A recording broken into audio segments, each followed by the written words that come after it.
Hey guys, in this video, my friend Blake and I made a tier list for every Minecraft mob. Now, this was recorded back in October, so it only includes mobs up to 1.17, but that's fine because there haven't been any new mobs since then. I know 1.19 is basically just around the corner, but since those mobs haven't been fully released, it's not fair to rank them yet. Now, this is something that Blake and I have been wanting to do for a long time, so if you guys like this sort of long-form, almost podcast-like content, definitely let us know. We really enjoyed making this. Even if it took me a long time to finally get around to editing it, we'd love to do more. So yeah, let us know if you like this kind of thing. Make sure to subscribe, and if you disagreed with any of our rankings, definitely let us know in the comments. All of our links are in the description. Make sure to follow us both on Twitch if you want to come hang out. And yeah, thanks for watching. Hope you enjoy. Welcome everybody. Welcome to our Minecraft tier list making of things. Wait, that was an awful intro. Let's not do that. Let's not use that one. Hey everybody, welcome to our Minecraft mobs tier list as of 1.17.1. We're currently using tier list maker. Scroll down real quick, Mitchell, so we can give Mushi Fungus a quick shout out. He's got 19 followers. Give that man all the follows. Super cool guy, probably. He made this list. In fact, I don't even know if it's a guy. Probably is, maybe. I don't know. But Yeah, yeah, we don't go like throw that women phone. here. Ooh, okay. All right. So you just want to go first? Yeah. So basically, this tier list is only going to include mobs that are spawnable in survival mode. So that means the first mob is the bat, Mm. and for me, this is a D tier. You know, for me, it's just like it was one of the first ambient mobs. It's barely noticeable 99% of the time, and when you do notice it, it's because it's annoying and it's flying in your face when you're trying to mine, and you can never actually kill it. Okay, okay. All right. So I'm actually gonna throw it in D tier two. I really love the bat. Like if you talk to me about the bat, I will probably like seem like I'm gonna put it in S tier because I love the bat. But I have to be objective in this argumentation, and honestly, the bat doesn't add a lot, but I love its presence in caves, and I do think it adds a lot to caves. I sadly have to put it in D tier because again, objectively speaking, it's kind of like one of the worst mobs in the game.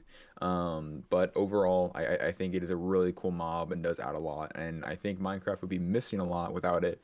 And it's also on the box art of the PS4 and Xbox One releases of Minecraft. So imagine if it wasn't on there.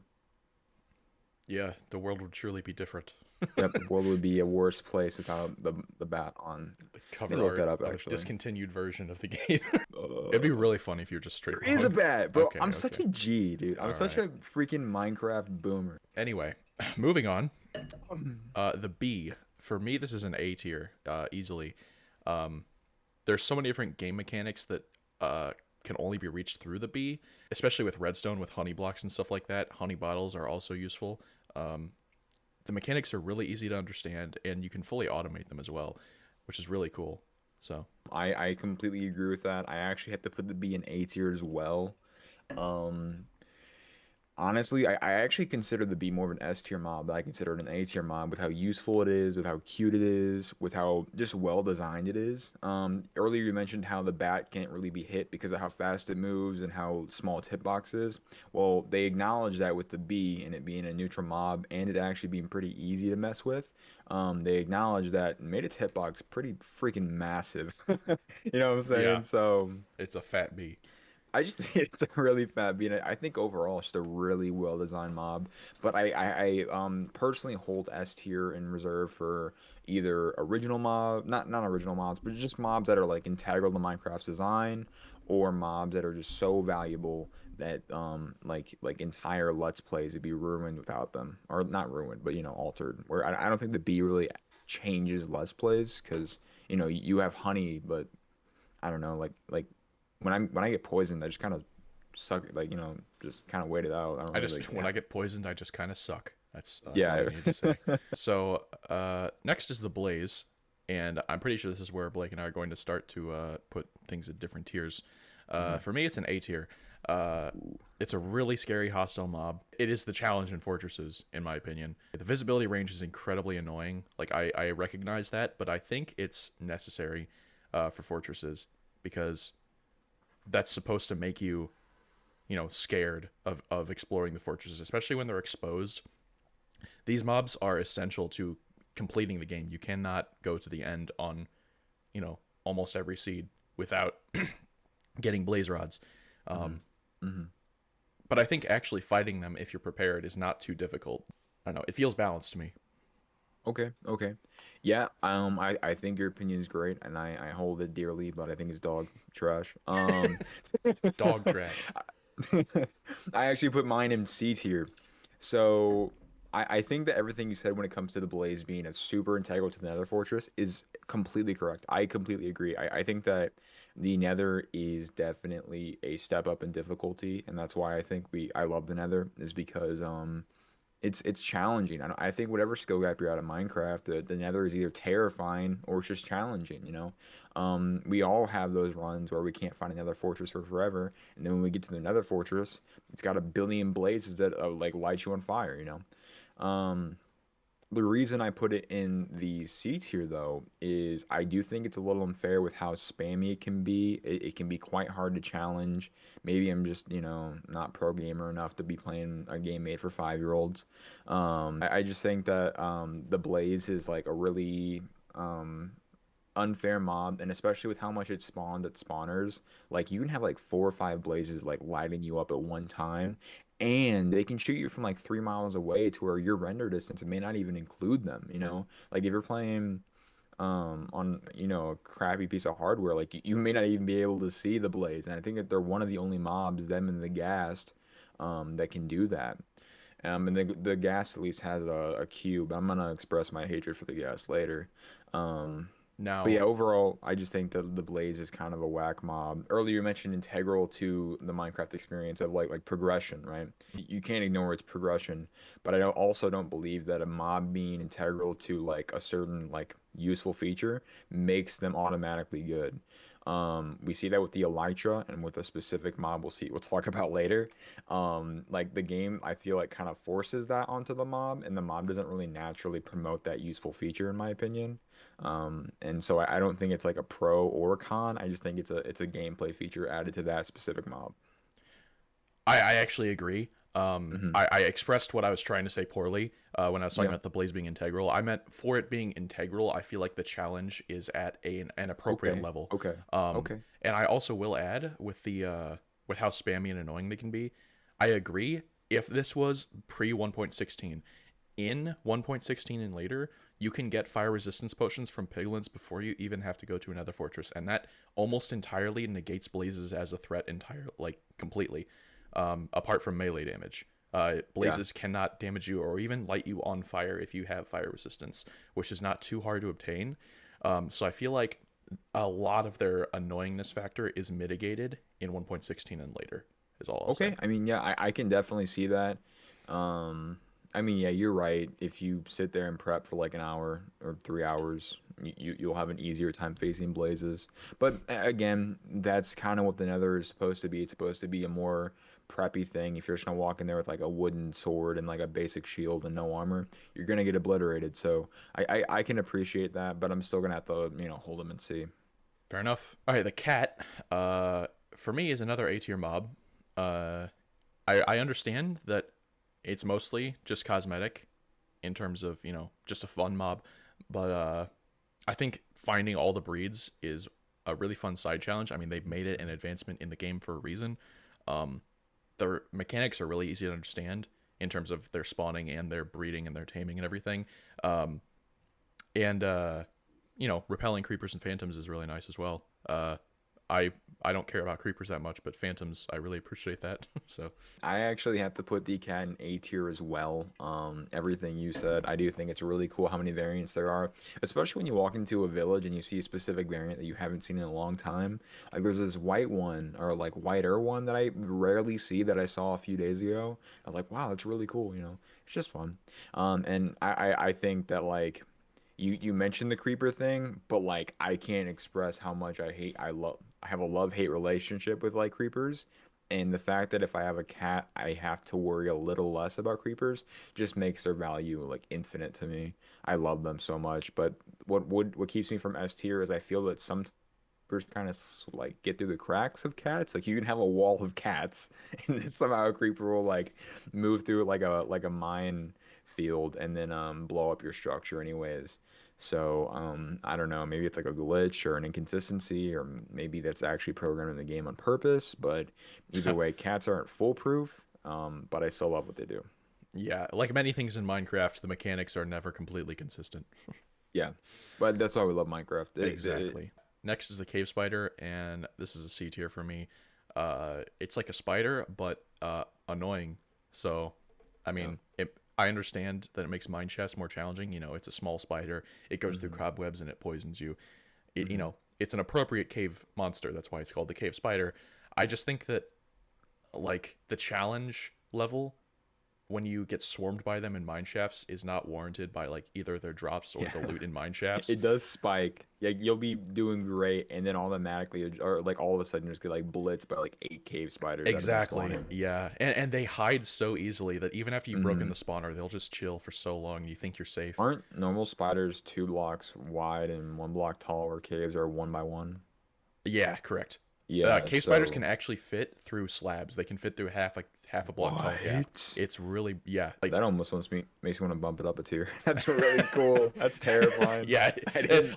if you like scary mobs in caves, and then this is a good one. Like I do like scary mobs, but I'm gonna have to agree with you on C tier. I think we talked about it a little while back, and you had them in D, right? maybe, I'm not sure. Maybe, yeah. I mean, either way, I think that they're, I don't know. I just don't really like them. They're not fun to fight, but I do think they do serve a really good purpose in making the mine shafts a bit more challenging. Like you can get some really good loot in those. You can get some diamonds, you can get some gear, you know. Um I think the cave spider is definitely something you have to plan for. And hey, if you're new to Minecraft, maybe that makes the B an A tier mob because you can go grind some honey real quick, bring it down.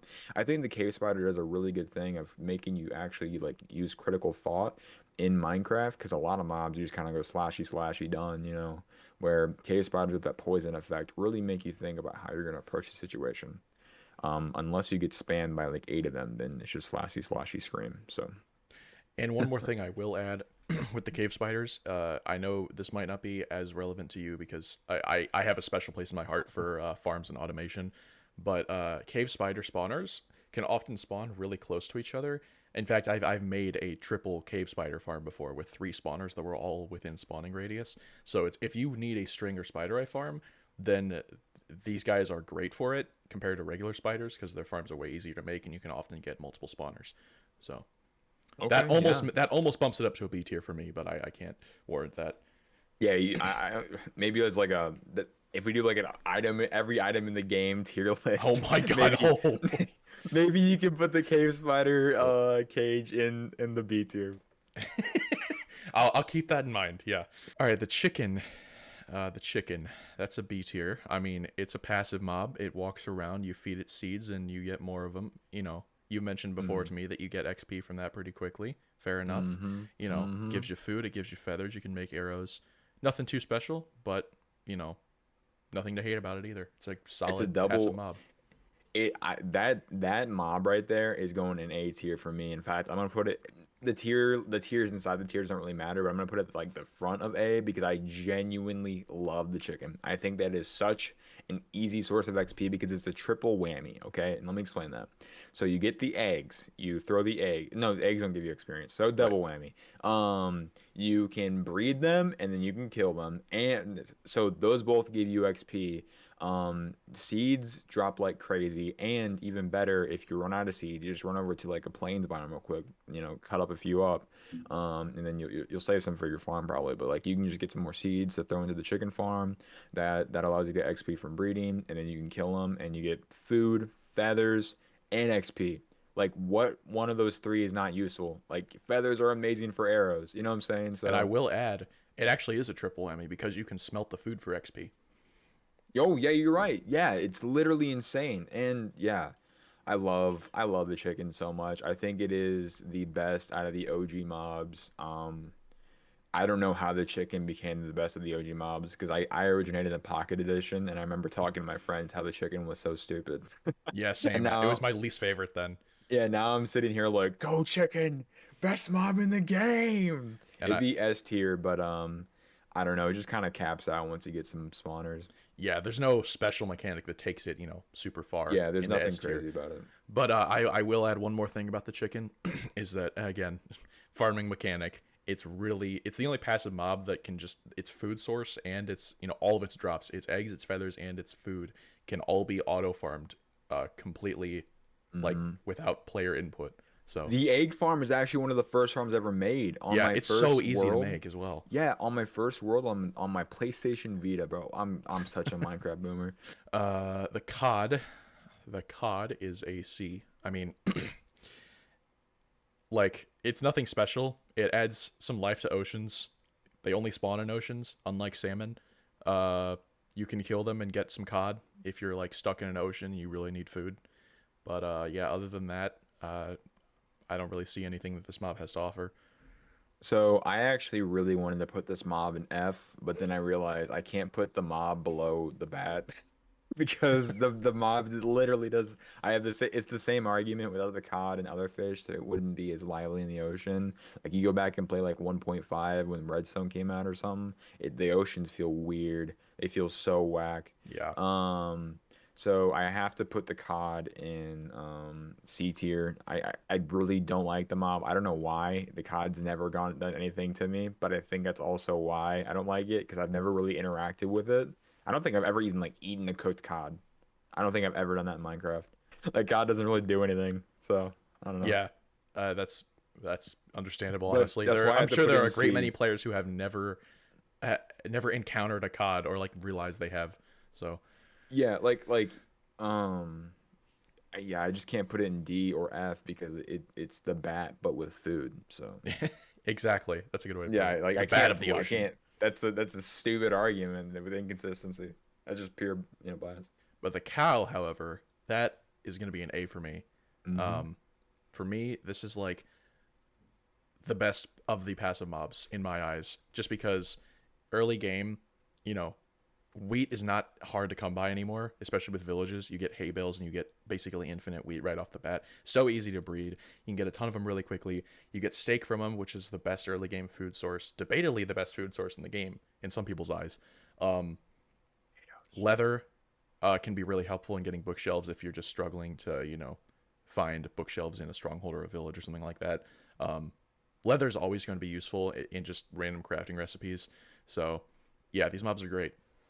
Yep, I'm gonna give the cow and A tier as well. Everything you said. It's just a useful mob. My issue with it is after you get your full book cell, like after you get your full enchantment table build up, like what are you really using the cow for? What are you really doing with it? Some people continue to use it for food, but I mean, if you need food, go to your chicken farm. Wait, you don't the have a chicken steak the farm? steak is So better. you're a moron? Oh, okay. Yeah, yeah, yeah. Okay, fair Okay, enough. yeah, I get what you're saying. Yeah, with the saturation effect and everything. Yeah, you're right. You're right. You're right. I don't know. Like, yeah, I mean, it's an A tier. I don't really have an argument against that. Like, it's still a great mob. No matter, even if the beef wasn't one of the best foods in the game, like you still have a fantastic kit for a mob. And if you're an insane madman who's like a monster and hates life, you can make armor out of it. But you can color the armor. You have to keep Like that in a mind. like the worst colored green I've ever seen in my You can entire change life. the shades of it. All of the shades are terrible. You have No, a no, no. bright. You can like add different colors together on the armor and make whatever shade you want. Theoretically, you can add as many shades as you want to it and keep changing the color. Oh, really? I just Yeah. saw the cactus green and like puked and then like walked No, you away. can you can add different colors to that. It's the only like thing in Java Edition anyway that you can do that with. So, but that's such a niche use that I don't actually factor it into my ranking. So Yeah, like look, the cow is an S tier mob because I can I can, color the leather whatever I want. It's like, okay. yeah, I didn't even know you could do that, bro. exactly. Like I put no, so much time into Minecraft. yeah, it's a I regular watch a passive lot of mob. IBX Toy Cat, and he's the guy that goes on a useless rant about everything, and I've never heard him mention that at all. So Yeah, that's how you know something's obscure. yeah, So I'm sorry, IBX. You do go on crazy ass rants, but you failed me on the leather one. that's that's why we watch him though. So Yeah, one time he was like, I hate bats. I can't stand. 'Em." I was like, and he like went on a 10-minute tangent on bats. I'm like, you're the reason I have to fight, bro. You're the reason I. next is the creeper, and this is the first S tier mob for me. Uh, the creeper in my eyes is just integral to Minecraft. You don't have Minecraft without the creeper. Um, it doesn't matter what stage of the game you're at. This mob is always going to be scary. Not just for the fact that it can depending on the difficulty, one shot kill you. Um, but it's the only non-boss mob that will actually destroy your builds, apart from the Enderman technically. But yeah, I mean this thing can just blow up your builds. Like that is breaking the number one rule of Minecraft. But it's a one-time thing, which makes it acceptable, and it's scary and it's great. That and the Wither, right? The Wither can also do that. Right, non-boss mob. Okay. Technically, the Ender Dragon does as And well. But yeah, what tier did you give it? I didn't I hear gave it that. an S tier. Yeah, S tier, great. I love it. I'm actually gonna give the Creeper an S tier too. Everything. I really want to emphasize the fact that it can break blocks. I think it is such a beautiful feature. That the Creeper has been given. And notice how literally it is the only mob that like can actually be brought to your house that can delete things. You know, like they've never ever done that ever. Like they've never even considered doing it again. yeah. You have to summon everything else. Like the Creeper can willingly come to your house and just blow it up. And notice how like you have like blast protection, you have the cats. Like these all serve multiple uses, but every time you think of them, you're thinking of one thing, and that's the creeper. You know what I'm saying? Like you're not thinking of, maybe if you're on like a server, you're thinking of like blast protection is like against dynamite. You know, like if you're playing like Sky Wars or Crystals or something. something. Yeah.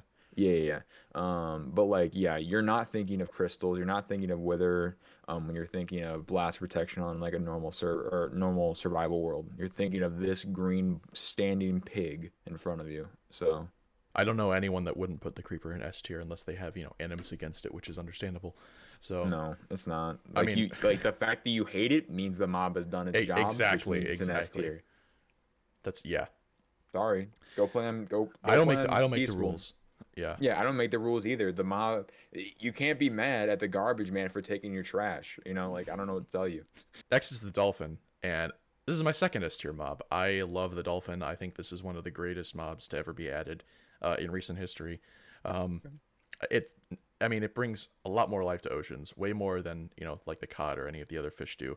I mean, it's a mob in the oceans that the player can interact with super easily. You literally don't need to do anything but swim, and it will just help you swim faster. This thing helps you Mhm. explore the oceans faster than a boat can early game, and even late game. You combine it with Depth Strider and speed, and you can just Mhm. literally fly through the oceans faster than an elytra can. It is so much. Not only is it convenient, it's just fun. Dolphins are Mhm. super cute. They're super helpful. They're fun. You can get more of them, and they'll boost your speed even more. It's really easy to understand. It's fantastic. There's no downside. I'm giving the dolphin an A tier. I have no at I there's not a single thing I can say against the dolphin because I think it is a perfectly designed mob and it looks really cool. Yeah. Like when you compare the dolphin to a cow, it's like how do these guys come from the same thing? Exactly. Yeah. It looks just really cool. And I don't know, like my only complaint, I we talked about this a while back, is that you really can't kind of get like train your own dolphin, which I think kind of sucks because out of all the mobs that can be tamed, I feel like the dolphins should be one of the easiest to tame, you know? Yeah. That's Um, fair. so I don't know, like it just kind of factors in a little bit of inconsistency for me. And like if I could actually make the dolphin, maybe not even my own, but just make it like stick in that exact area, that would be really cool. And that's all. And I that is completely fair. I did forget to mention though, because you mentioned taming, you can feed it fish and it will guide you to treasure, which is incredibly cool as well. So even you don't have to have a buried treasure map. The dolphin will lead you there. Um, and I should also add, taming for me is not that big of a deal because dolphins are so easy to find in oceans. If you just go to an ocean, you'll almost immediately find a dolphin every time. Yeah, you're But right. I do It's wish not even a big complaint. it would be great if you could tame them. I agree with that. Hmm. So next, however, is the donkey, which you can tame, but that doesn't mean anything because the donkey is a D tier. I just think this mob is really useless nowadays. It may have been useful at one point, but for me, it's just a slower horse that can carry items, but it's not like significant enough to um, it's not like a significant enough amount of items. It's also a randomized number of items. Like you can just get unlucky and have a donkey that can only carry like 3 stacks of items. And you have to have a saddle. It's basically the same speed as sprint jumping. It's really not that useful for what you're getting, especially with 1.18 having bundles. I mean, you know, Hmm. Hmm. it's basically a bundle that you have to have a saddle to ride. So I'm gonna give the donkey a C tier. It's really kind of disgusting me that I'm putting the donkey in the same tier as the Blaze. I don't like that, but I don't feel comfortable moving it up to B because I do have a lot of resentment for the Blaze. So I'm just gonna have to kind of let it do its thing.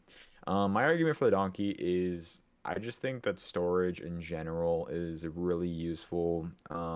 Like I understand your argument with the bundles. I understand that like it might not be the fastest. But I just think that overall, the donkey is there for a super specific niche like moment in Minecraft that would be empty without it being there. For example, like moving your base early game. Like how many times have you built your base in a spot, went exploring and found a way better spot, you know? So like if you have like a few stacks of iron, if you have like, some gold, some redstone, some, a boatload of wood, just stuff you don't want to like for leave, it can be really nice to strap it onto a donkey, and just bring it all over, and then, the donkey's usefulness is over. But I think that's really cool.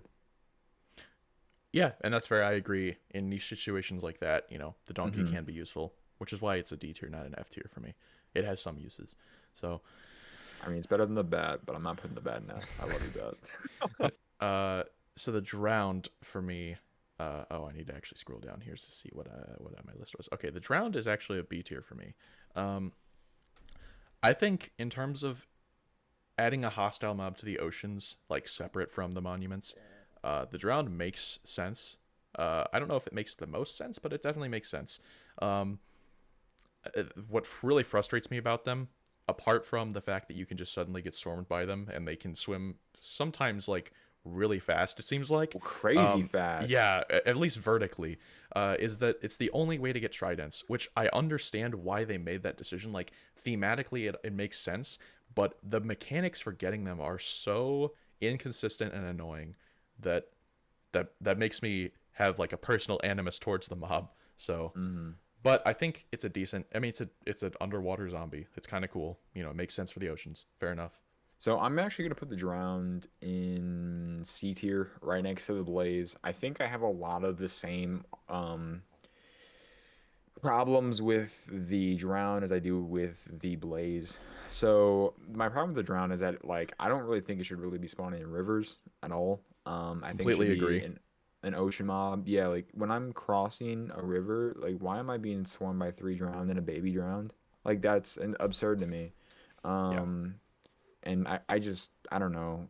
The Trident thing's cool. I think that the entire like Trident build is really cool. I like how you can throw like lightning and stuff. That's so cool. Oh, tridents themselves are Um, fantastic. Yeah. yeah, fantastic S tier item. But I mean, you if you remove the Trident from this mob, right? Like, are the Drowned really that good? Like, what do they do?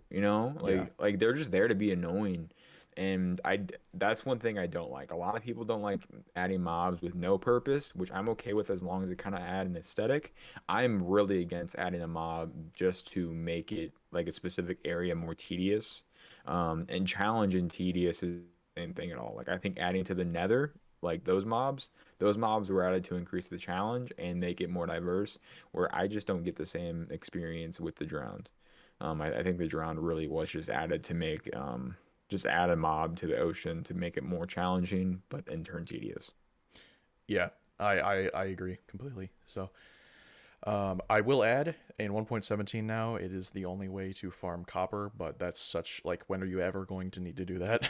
So, I mean, you um, need it for my copper golem because that's coming to the oh, game, right? wait. Anyway, Elder Guardian is another D tier mob for me. Um, I just why add a boss mob if it's exactly the same as the normal variant except it's bigger and it gives you mining fatigue? Like it's just the way I see it, this is just like if you're not paying attention in oceans, you'll just be boating along and suddenly get mining fatigue for like 10 minutes, which is just really annoying. Obviously, if you have milk, it's easy to cure.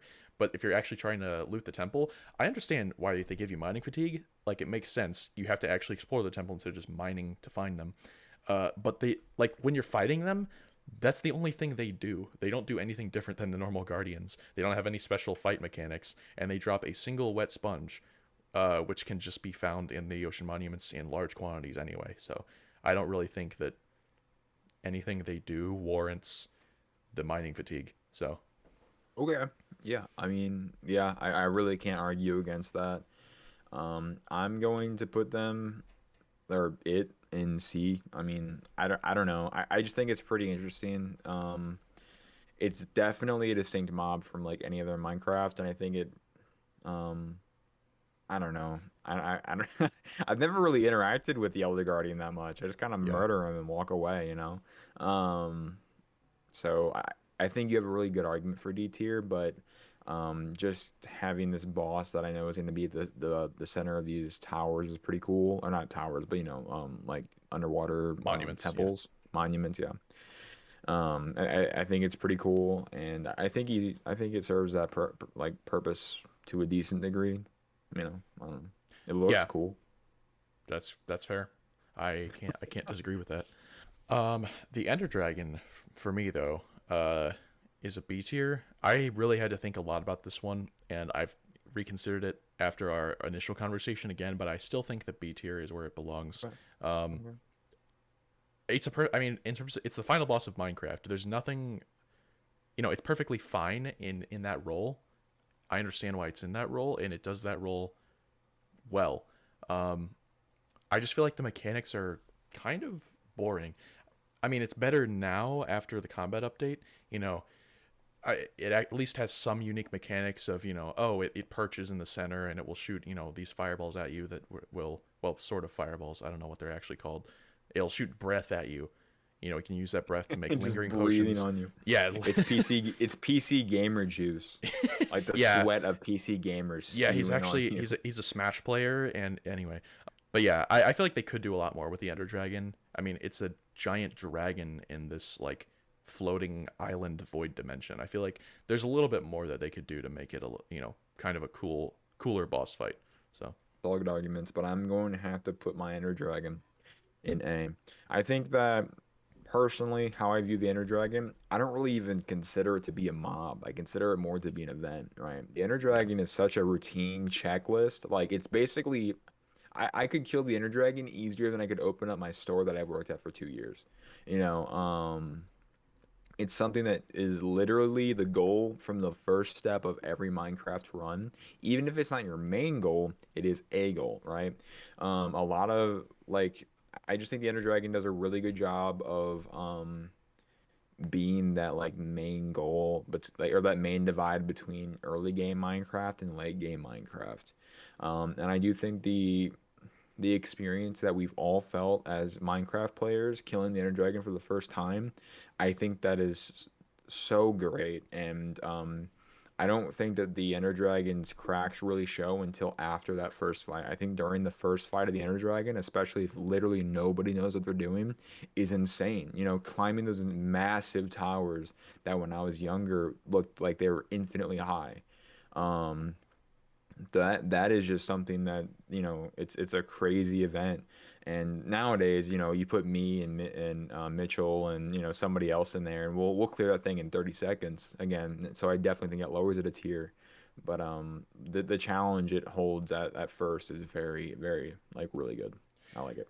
and I agree with pretty much everything you said, and I didn't actually uh, explain it that much because I knew you were going to, because we've discussed this before. And Hmm. one other thing I do want to add that brings it down to a B tier for me, despite that, is that every update, the like mechanics of it seem to change in such subtle ways that actually really impacts it's impacted speedrunning a ton.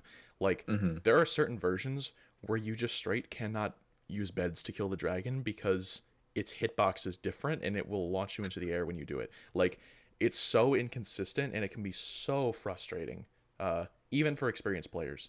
Um, I agree, and I see that, but like that that is why the Ender Dragon, in my opinion, really embodies the beauty of Minecraft. This is how we talk about the RNG factor that we love so much, that like enraging but like adrenaline rushing like RNG factor. I think that the Ender Dragon literally symbolizes that perfectly. Like how easy is this run gonna go? I've done runs with you where three of us were Minecraft like OG God veterans, right? All prepared to go take on the Ender Dragon with fully enchanted iron armor, and one of us got wiped, like thrown into the air and obliterated instantly. And I was like, what? Yeah. I've cleaned this thing with chainmail before because I got it from some zombies. Like, what is going on right now?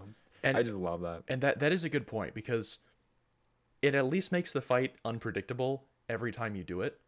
Um, but I would argue it's the worst way to make it unpredictable. It is kind of the Yes, you are charm of right. Minecraft. You are right. It is kind of the charm of Minecraft to have kind of inconsistent and kind of goofy mechanics like that, and I respect that. But the Ender Dragon as a mob just annoying when that happens.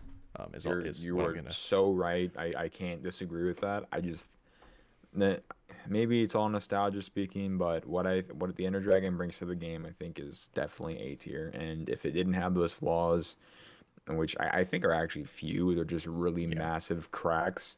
I don't think the Ender Dragon is a very flawed mob or like an event, in my opinion. I just think it needs some polish and S tier automatically, especially with like that special role slash like nostalgia that I'm talking about with the S tier.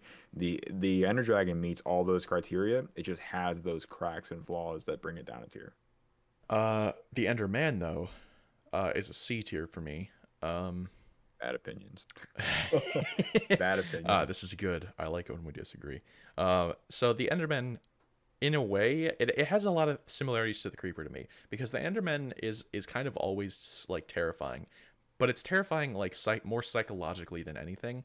because if you, as long as you don't look at it or attack it, it will not attack you. But knowing that if you accidentally move your mouse in the wrong way, it's going to instantly like faster than sprinting move towards you and teleport behind you essentially and take off half your health in one hit. Um, Fighting them though, at least in modern versions, is generally not that worth the rewards. Obviously, ender pearls are necessary to beat the game, and apart from that, it's a useful item. Um, but there are multiple other ways to obtain ender pearls now, mainly piglins. And if you don't want to do that, villagers. Uh, that I feel like killing endermen to get ender pearls is such a rudimentary and the kind of archaic way of getting them now, which is weird to say, I because it feel wasn't like that I am long more ago. civilized than these Yeah, exactly. But barbarians. I mean, I the trained Enderman. for my ender pearls. Yeah, I think the Enderman is still a cool mob, but it's just the challenge is not warranted nowadays. So Okay, okay. So I have thought about this. If you guys don't know, we Mitch and I both have lists pulled up of our previous rankings, and this is one mob I was really, really, really thinking so hard about because I am deeply in love with the concept of the Enderman. Um, and it's so hard for me to rank this mob, but I just don't see a downside, and I think it's got super quirky and awesome features. I want to put it in S so bad, but I'm just gonna have to. I think it's an S tier mob. Like, I get what you're saying that there are easier ways to do this and that, but like overall, I really love the Enderman. I think it's a super challenging mob. Like, I think we've all been there with full iron and a shield and a diamond sword or something like that, and we slap an Enderman like ha ha ha, I have infinite power with my diamond sword, and it turns around and slaps you right back, and you get like three shot, you know? yeah, The Enderman is a crazy powerful mob. And let's look at this across all gaming. What mob in any game ever, right? You can pull up a few instances from like indie games and horror games, but what mob makes you physically play the game differently in the fact that you fit like you can't look straight? Like you're looking at the ground while you're trying to maneuver around the Enderman. And I don't think I've ever been really annoyed by that. I've only ever felt pressed and like thought more critically about the situation I was put in because of the Enderman like that. I remember there was a few times where the Enderman, some zombies, and a creeper were coming at me, and the Enderman was right behind the creeper, so I had to like duck real quick into the ground, like while holding my shield up, and the creeper blew up. And I just remember like that moment like engraved in my head that wouldn't have been that terrifying if the Enderman hadn't been right there and I had to ensure that I was still blocking without looking at the Enderman. Um, so I just think like in like to wrap everything up, I think the Enderman has crazy great mechanics. I think that the lore wise, it's amazing. Um, and I think that like the fact that it drops Ender Pearls you can kind of go back to that, like just because it's pivotal, or like it's important for like the completion of a game does not make the mob inherently good. I do think the Enderman is a very um like him dropping Ender pearls isn't its only purpose. Where I think that like that kind of applies to like the Blaze sometimes. You could easily, I think you could like argue with me for like 10 minutes and make me lower it to an A tier easily. Like I'm sure you could do that, Mitchell, but I love the Enderman so much. Sure, and I actually don't have a desire to do that because based off of what you said, I hadn't really given this mob a whole lot of thought when I originally ranked it, and I hadn't really reconsidered it. And I think based off of what you said, you have a lot of good points. Um, and the Enderman for me is always going to be a challenge. I mean, they have like a game mechanic specifically to prevent you from having to fight Endermen, which is where you put a pumpkin on your head. You literally obstruct your own vision to Hmm. avoid fighting this mob, and that is a Exactly. really interesting mechanic. And again, I'm gonna bring my auto farming bias in here. Endermen are one of the best XP farms in the game, It's the and for best. that reason, combined with some of the things that you've said, I'm actually gonna move it up to a B tier. I like Um, it. you know, I feel like C tier. I can't put the Enderman in the same tier as a cave spider and a cod. The Yeah, Enderman's like definitely a little bit better I than that. mean, like So yeah, I wasn't trying to argue against you, but I was like, dude, like you gotta like yeah, even if like let's say the Enderman doesn't actually drop Ender pearls anymore, right? Let's say right, like it doesn't have that use. It is such a cool and innovative mob, dude. It's yeah, so crazy. It yeah, teleports or and when you piss off the Enderman, that's a scary event. Like time yes. slows down and like you're looking around you looking for the Enderman. You're Especially so scared. the like fabric of reality ripping sound effects that occur. Like Yeah, it's such a good mob. You want to argue aesthetic, the like if you have these mobs ranked on aesthetic alone, the Enderman literally just like a whole tier of its own. It cannot be yeah, an S tier. It is S plus plus plus plus. and I That's why agree I with love you it. there. However, I still am only putting it in B. And for something I forgot to mention is that the mechanics of fighting it, again, like the Ender Dragon, are so inconsistent that it frustrates me so much. Yeah, but like it's so cool with the Enderman. I always picture him in an anime See, fight and it's like teleporting to me and like punching my I'm not talking about the shield. teleportation. The teleportation stuff makes sense. I'm talking about the actual mechanics of like hitting it and it hitting you is inconsistent and not in an interesting way. Simply because like the Enderman, when it's walking towards you, it will sometimes just stop walking and like it's very jittery in its movement. You're right. It will You're sometimes right. stop just before you're able to hit it. By the time that you swing and like lower your shield, it will be able to hit you from further away than you can hit it somehow.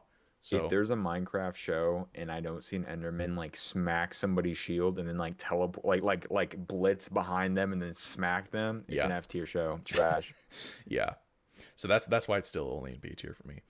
But enough about the Enderman. Now we have the last Ender mob, the Endermite. Um, No, no, and the Endermite for me is a C tier. Uh, no. so the Endermite is just so weird. Like the spawning mechanic is just really strange and obscure. Um, like most, I'm sure there's a big number of players that don't even know they exist. Um, it's literally just a reskinned silverfish that spawns from throwing ender pearls and can aggro endermen. And I mean, you know, again putting my farming bias in here allows endermen to be auto farmed, which is one of the best XP farms in the game. At least early, mid game. Um, it's useful for that, but beyond that, there's no reason for it to exist. The game was fine before they were added, so Yeah. So that exact like I'm gonna have to really drive home what you that last sentence you said to really validate I my said that opinion. because I know you said it last time we talked Yep. about this. Yep. I'm giving that mob an F tier mob. That's my first F tier mob. All right. And I think it has some purpose in farms. Correct me if I'm wrong on Yes, that, it does. doesn't it? Yes. It does. Okay. So that's cool. But like, what intended purpose does this little gnat do? Like, I don't understand. It's not a nerf to ender pearls because it's not consistent enough for me to give a Well, care at all. and they don't teleport. They don't spawn where you teleport. They spawn where you threw it from. Yeah, that doesn't even So, make any sense. These things are garbage. They're so bad. I yeah. hate them.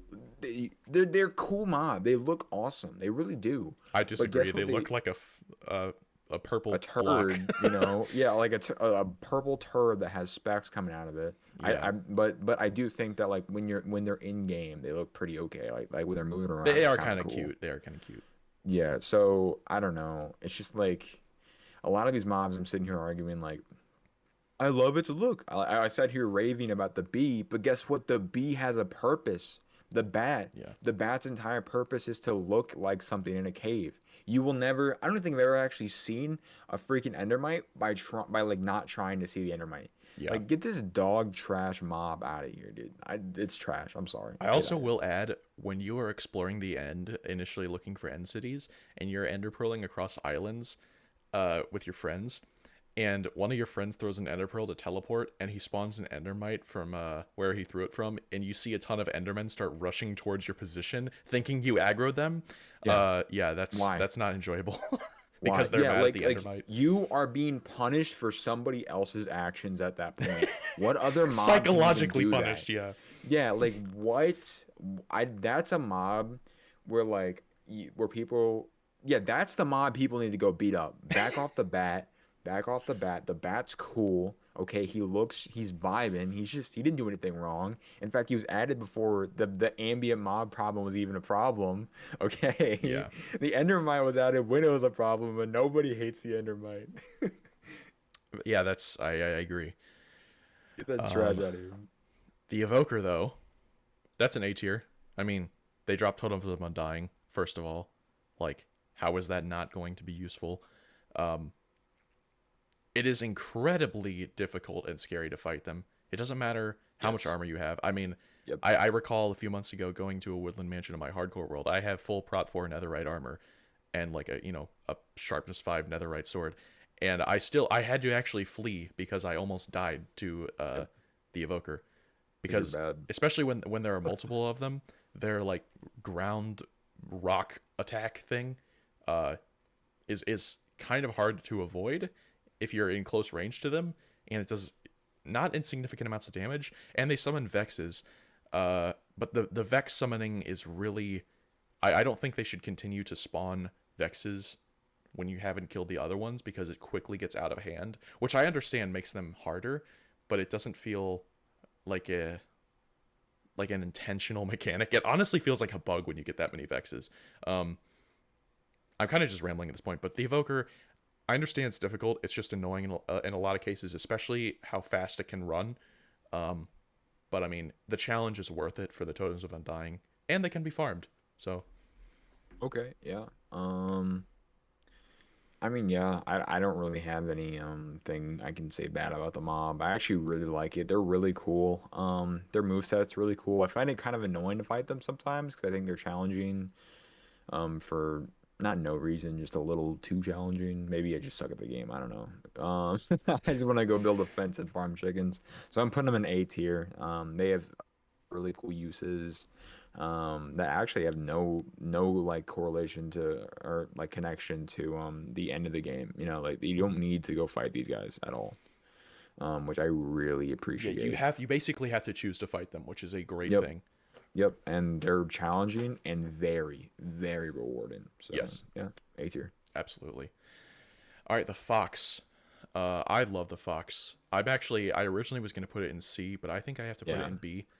I don't know Um, what kind of so, that. yeah, The correction on that was like, what did you say? When did that change, big yeah, yeah, boy? yeah. No, no, no. So, yeah, the fox is a B tier for me. It's not an A tier because in the end, it doesn't really do that much, but it's an adorable mob, and its mechanics are adorable.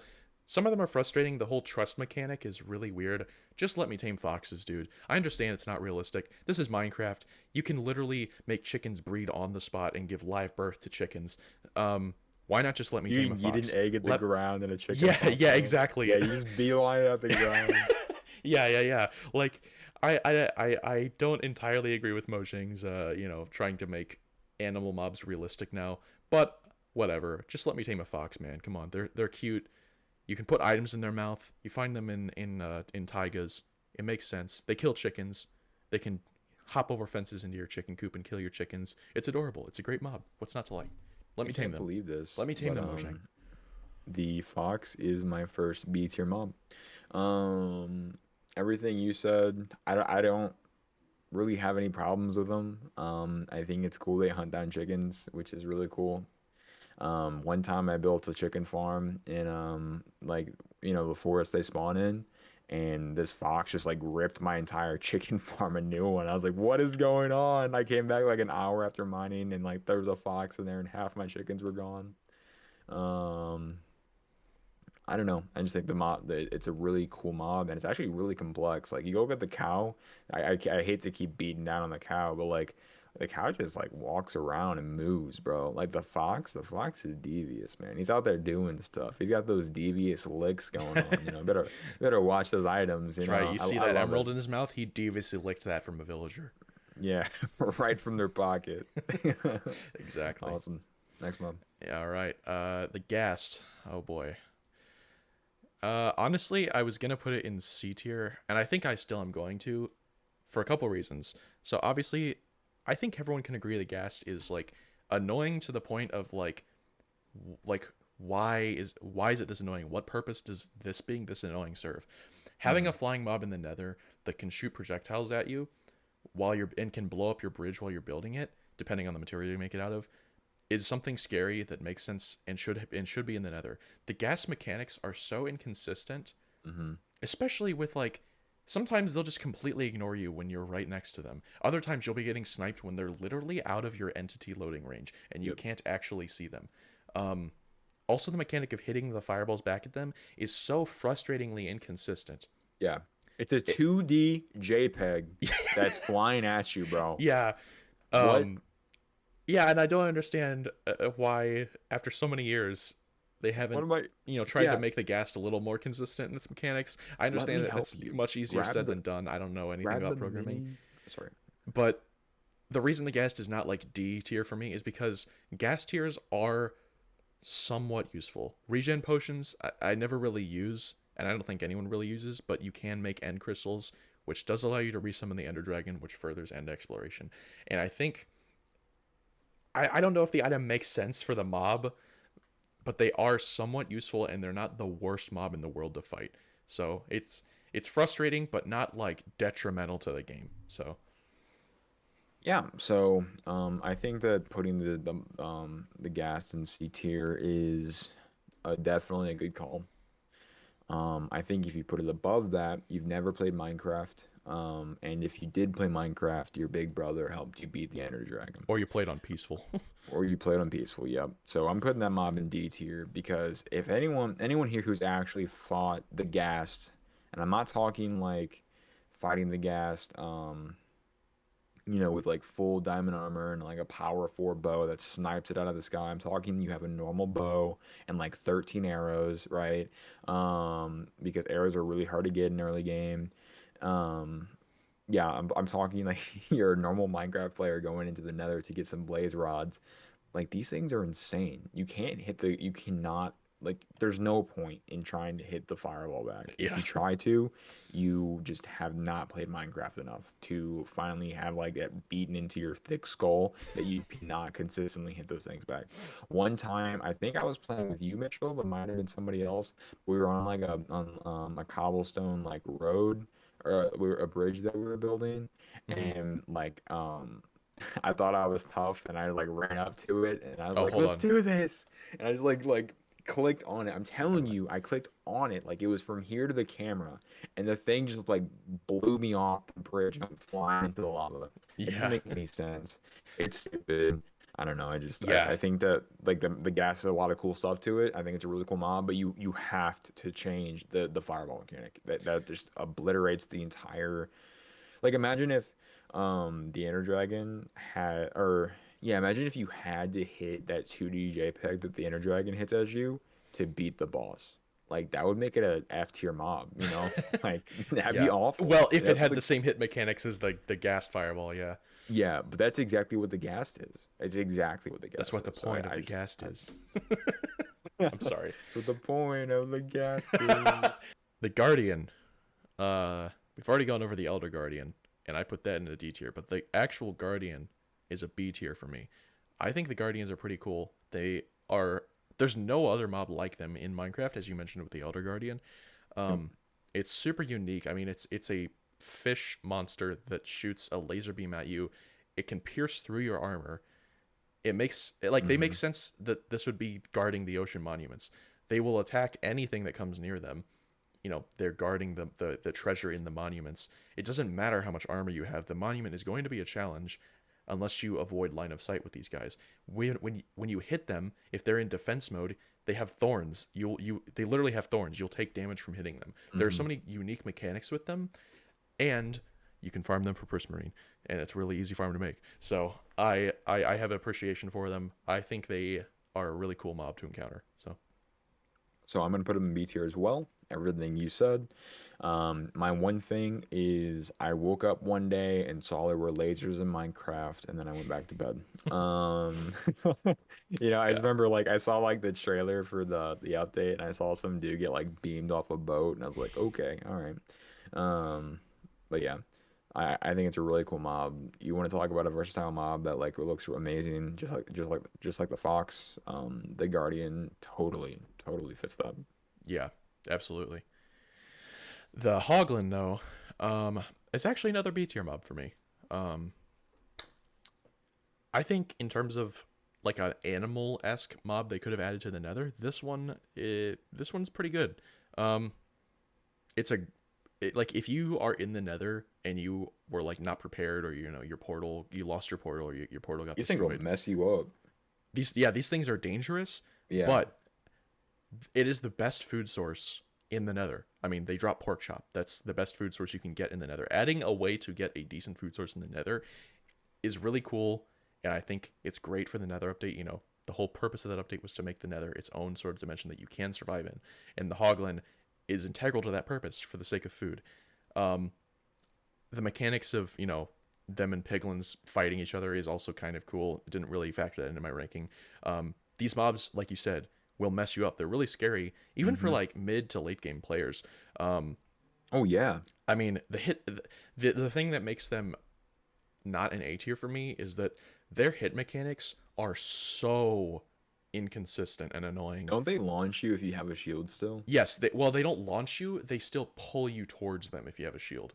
Um, I'm pretty sure you still hop a little bit when you have a shield.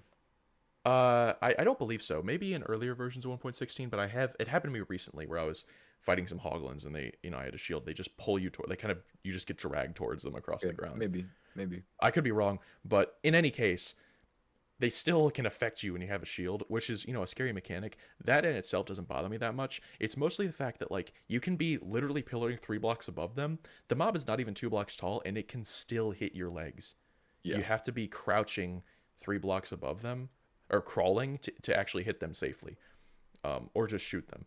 So it's really annoying to me Hmm. that aspect of it. But So I'm giving it a B tier as well. I don't really have anything more to say at all on that. Mitchell covered every single round on that. But if you notice, the B tier mobs are really cool mobs that have like distinct features, maybe not specific uses that are like super useful. Like I don't think the Guardian is crazy useful for anything, or the Fox, but I do think that all three of these mobs are super cool, and they just fill really um, maybe not like obvious roles, but like needed roles nonetheless.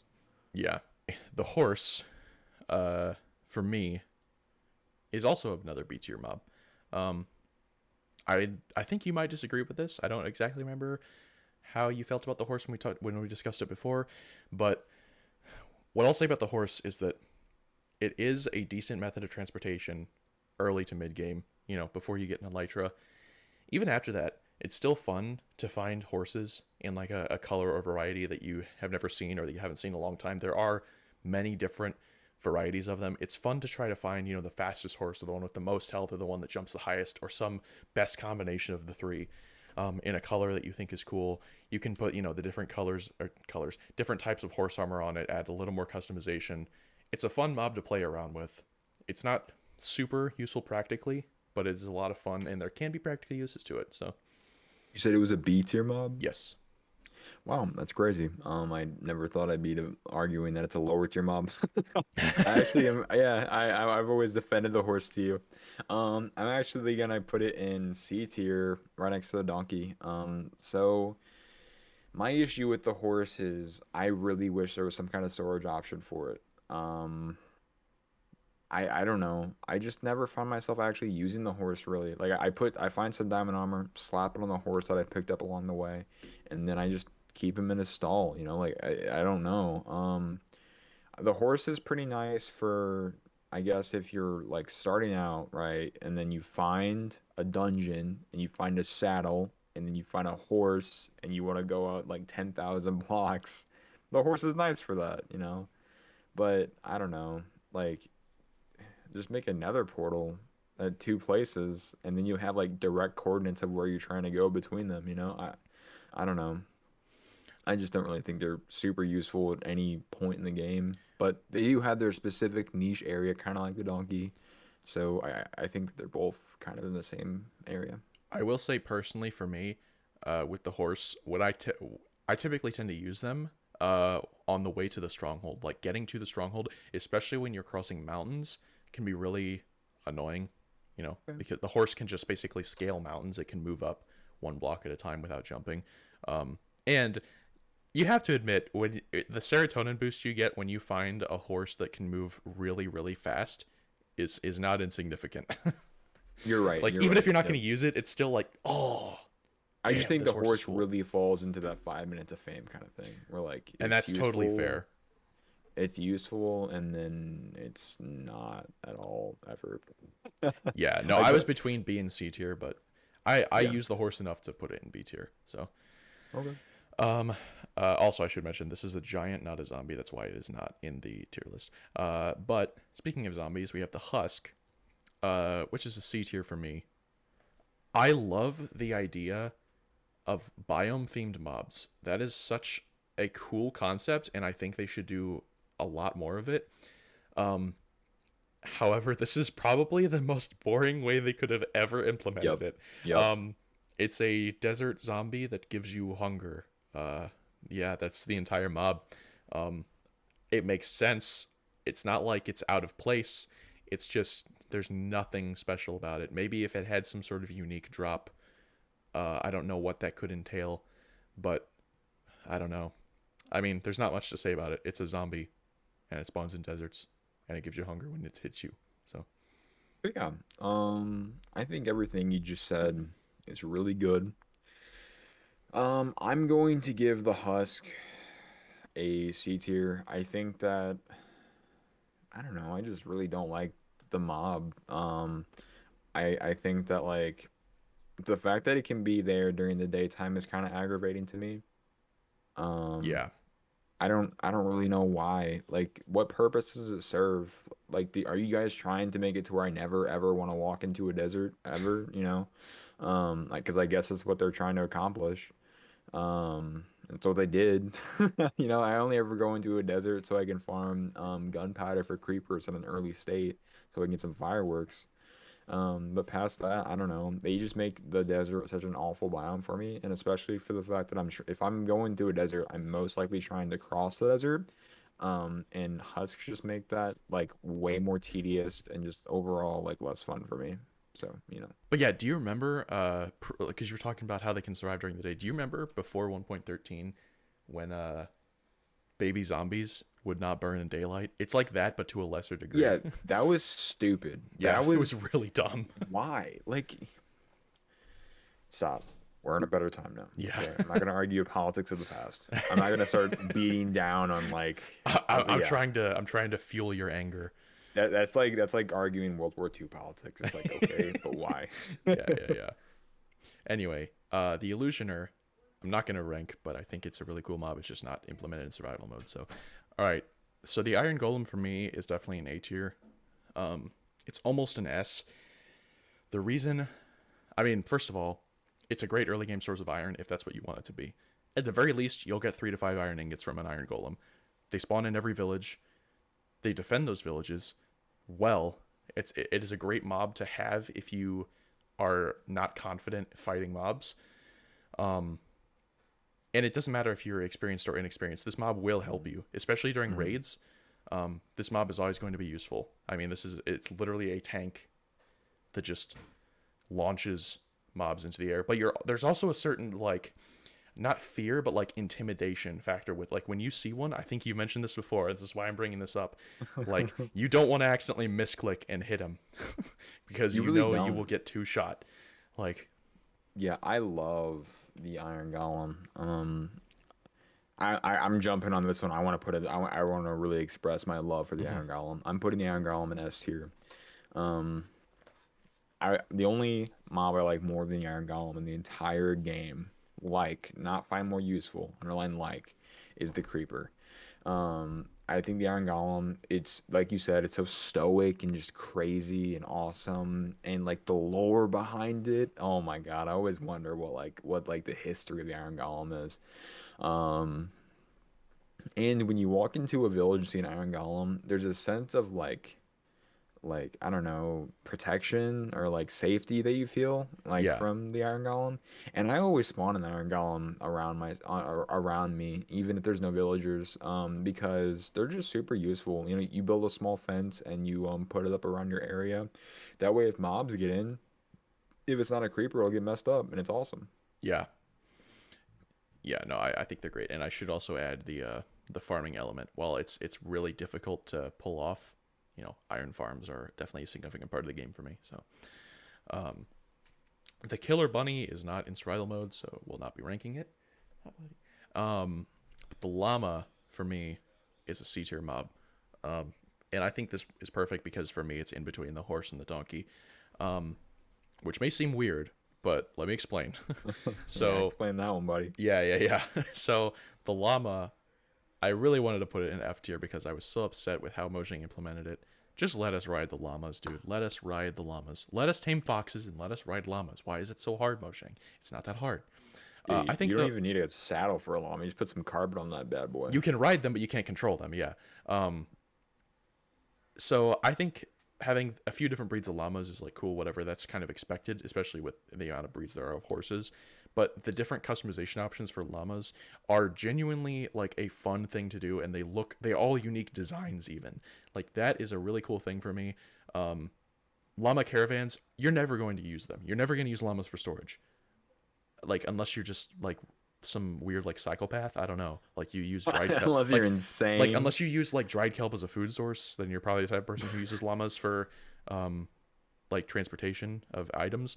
But no, llamas are kind of just cool. They spit at enemies if they get attacked. Yeah, Whatever. I'm putting them in C tier as well. You're gonna see, yeah, a lot of the four-legged rideables. I just kind of put in the same. They're all That kind of sounds the like a group to movie me. series, the four-legged rideables. Um, but yeah, like I don't know, like unless you're like a smooth, if you're like a smooth brain who like makes leather armor, Yeah, yeah, yeah. pulling around a caravan of camels. How do you even manage that many camels, dude? Or, like, what do you or not camels? Sorry, I don't. You know I'm talking about llamas. Llamas, yeah, yeah, yeah. How do you even manage that many llamas? Like, what are you doing, bro? Like, it would be quicker for you just to run back and forth before you set up all that inventory, you know? So I don't know. It's just like, well, no, is the mob separate? Hold up, What's that? the mob is separate. Never mind. Never mind. I'll talk about it later. Okay. Oh, the Yeah. trader llama. Yep, yep, yep. Yeah, yeah, yeah. He's a way better mob, and I'll explain all that day, all day long. Oh, okay, Way better, interesting. Yeah, we'll get to that when we get there. a whole tier Because better. if you just said what I think you did, then we're gonna have some problems. That um, mob is so much better. all right, yeah, we'll get there when we get there. But for now, the magma cube is my first F tier mob. I hate the magma cube. It is such Ayo. a garbage mob. It's literally just a reskinned slime that spawns in the Nether and is more annoying because the small ones can actually damage you. Um, you It's the harder mob. It's the harder slime, bro. What are yeah, you talking about? like yeah, that's It's literally the the entire harder purpose of it. slime. Like, I guess it drops magma cream, which is you can just get it from Bastion chests or from Piglin trading. Like, anyway, like it's the magma cream's not exactly hard to come by, and it's such a rare drop from these things that it's never worth it to fight them. They basically exist to make basalt deltas, just like a place you never want to go for any reason at all ever. Like, and that's just such a boring way to implement. Like Yeah, mobs that yeah, like it make it doesn't to need where to you exist. don't The want game to. would be better without it. Yeah, So mobs that make it to where you don't even want to enter an area are not good mobs. Gassed.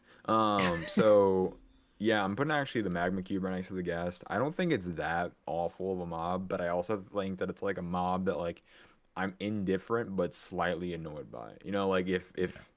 if everything was a spectrum, the I don't know, like I just wouldn't care I'd where be you put this. autistic. Sorry. Yeah, I just wouldn't care where you put this mob at all. So I don't know, D, I guess. Yeah. Yeah, that's. I mean, Um, it's arbitrary at this point. yeah, who cares? It's the Yeah. friggin' magma slime. Yeah. They look really cool though. They do look cool. That's their They one look redeeming so quality. cool. When they jump, that's like, what? Are you a Yeah. slinky?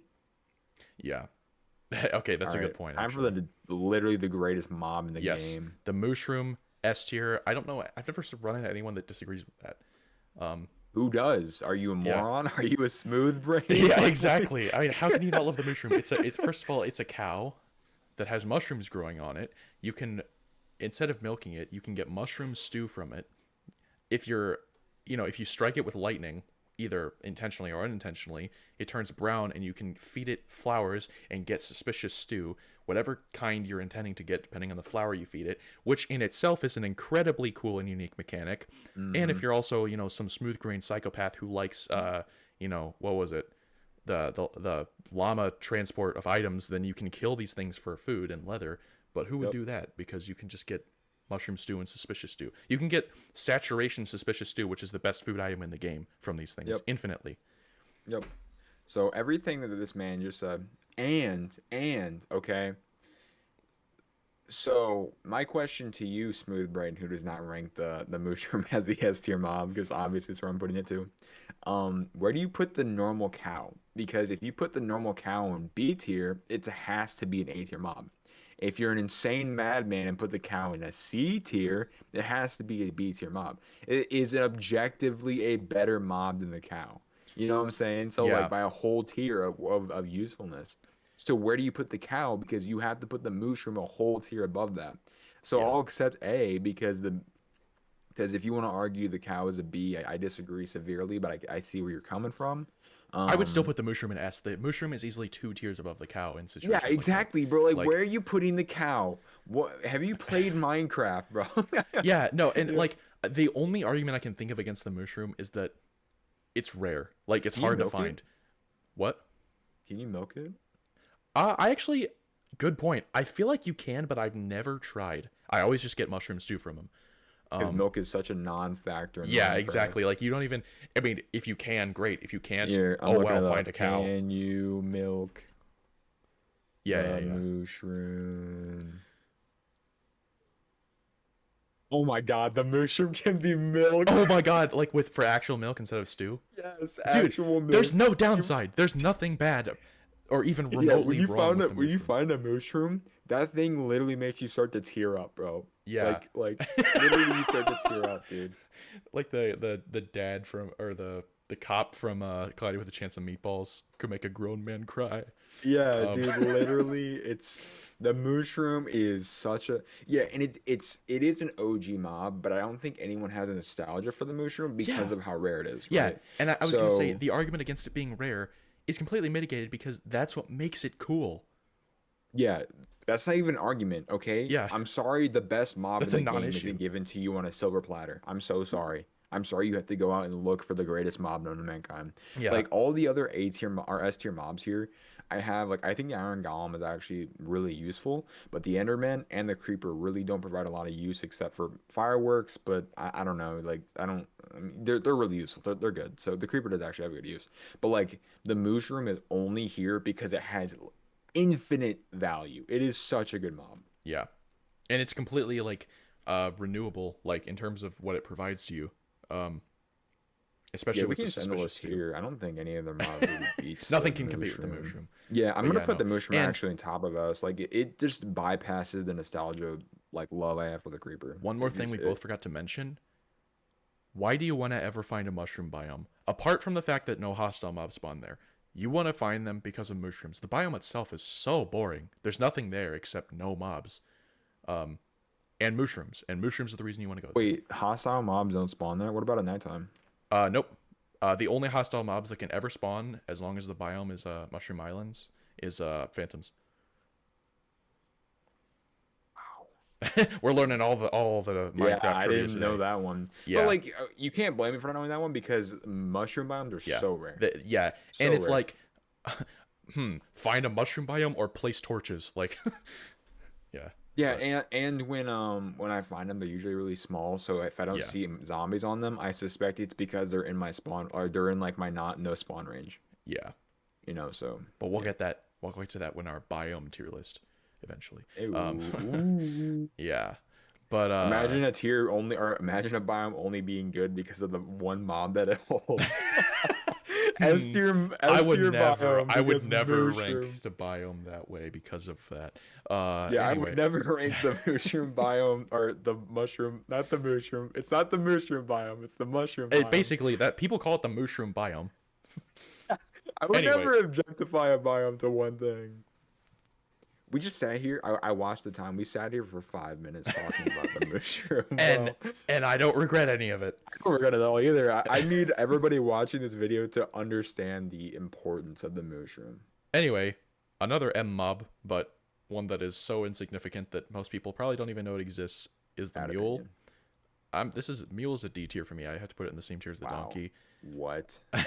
Dude, when when are you ever gonna? First of all, you have to use golden apples to even obtain them. You have to feed Okay, a golden apple I'm. to a horse and a donkey, uh, and you get But you basically get the you get a middle ground. bonuses of both mobs. No, you get like a lesser bonus from both of them. You get a middle ground. You don't get the combined bonus. You get a compromise. And this is a compromise that no player in their right mind, like you have to be an actual smooth brain to want to use the mule, like It's unironically. not Like smooth, brain. dude, Give me the mule. dude, okay, you get a slower horse that can carry a couple items. When are you going to use that? Tell me a situation.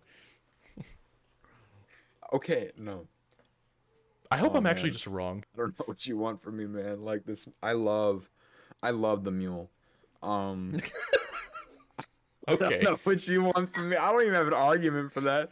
I just think the mule is so cool. Like a hybrid mob between two mobs that you have to like go out of your way to get is so fun to me. Um, and nah, you're right. I was gonna put it in D I tier, mean, but it's a I was C actually tier on board. I was like, mob. okay, that's kind of cool. You know, hybrid I mean, mob. I understand. it's a really cool like it's like when a kindergartner like gives you like a really bad drawing. It's like that's a really cool idea, buddy, Yeah. and you just like throw it away. Well, I remember when 1.6 came out. I was like, oh man, there's mules and you can get it from breeding horses and donkeys. And then I went in and I like in survival mode, I finally did it, and I was like, wow. And then I like quit the world and never played it again. Like I didn't care. Like there's no reason to ever get a mule.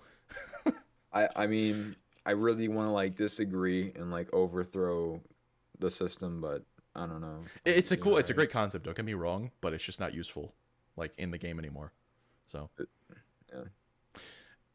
anyway, I'm sure that's not going to upset anyone in the In comments. 1.7, it Um, was great because there was no light. No, there were elytra in nope, that 1.7. was 1.9. And Okay. you couldn't even use Yeah. fireworks till 1.11. So Yeah, you had to jump like you had to. Oh my you had to God. shoot yourself What? with a punch tube bow, like actually. He Um, says. like that's actually how people did it. I know, I know, I so know. yeah. I Anyway, I just had like a non-flashback. yeah. Uh, Ocelot is another. I don't know what this female villager is, but I definitely want to get her phone number. But anyway, Hey, hey, Shotty oh, Batty. what that nose do? I'm sorry. The Oh Ocelot is man. another D tier mob for me.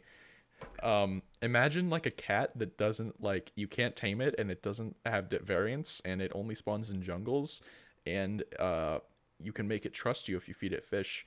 Um, and that's it. I mean, you know, Yep, it still repels creepers and phantoms. It's a yep. kind of cool mob to find in a jungle, but there's no reason to ever want to use them over cats.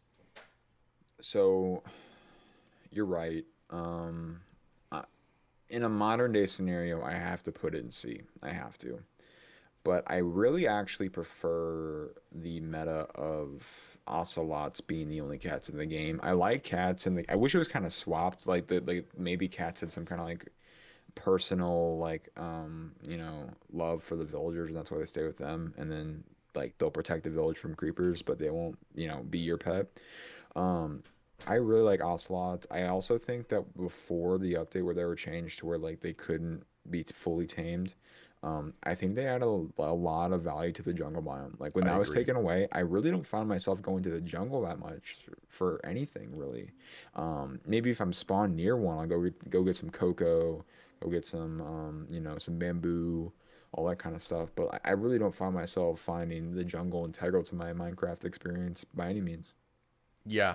No, I agree with everything you said. Where'd you end up Yep. putting it? See. Gotcha. That's fair. However, if you want to talk about a jungle mob that has some real value, the panda, honestly, is an A tier for me. I love the panda so much. It doesn't actually do much. I understand.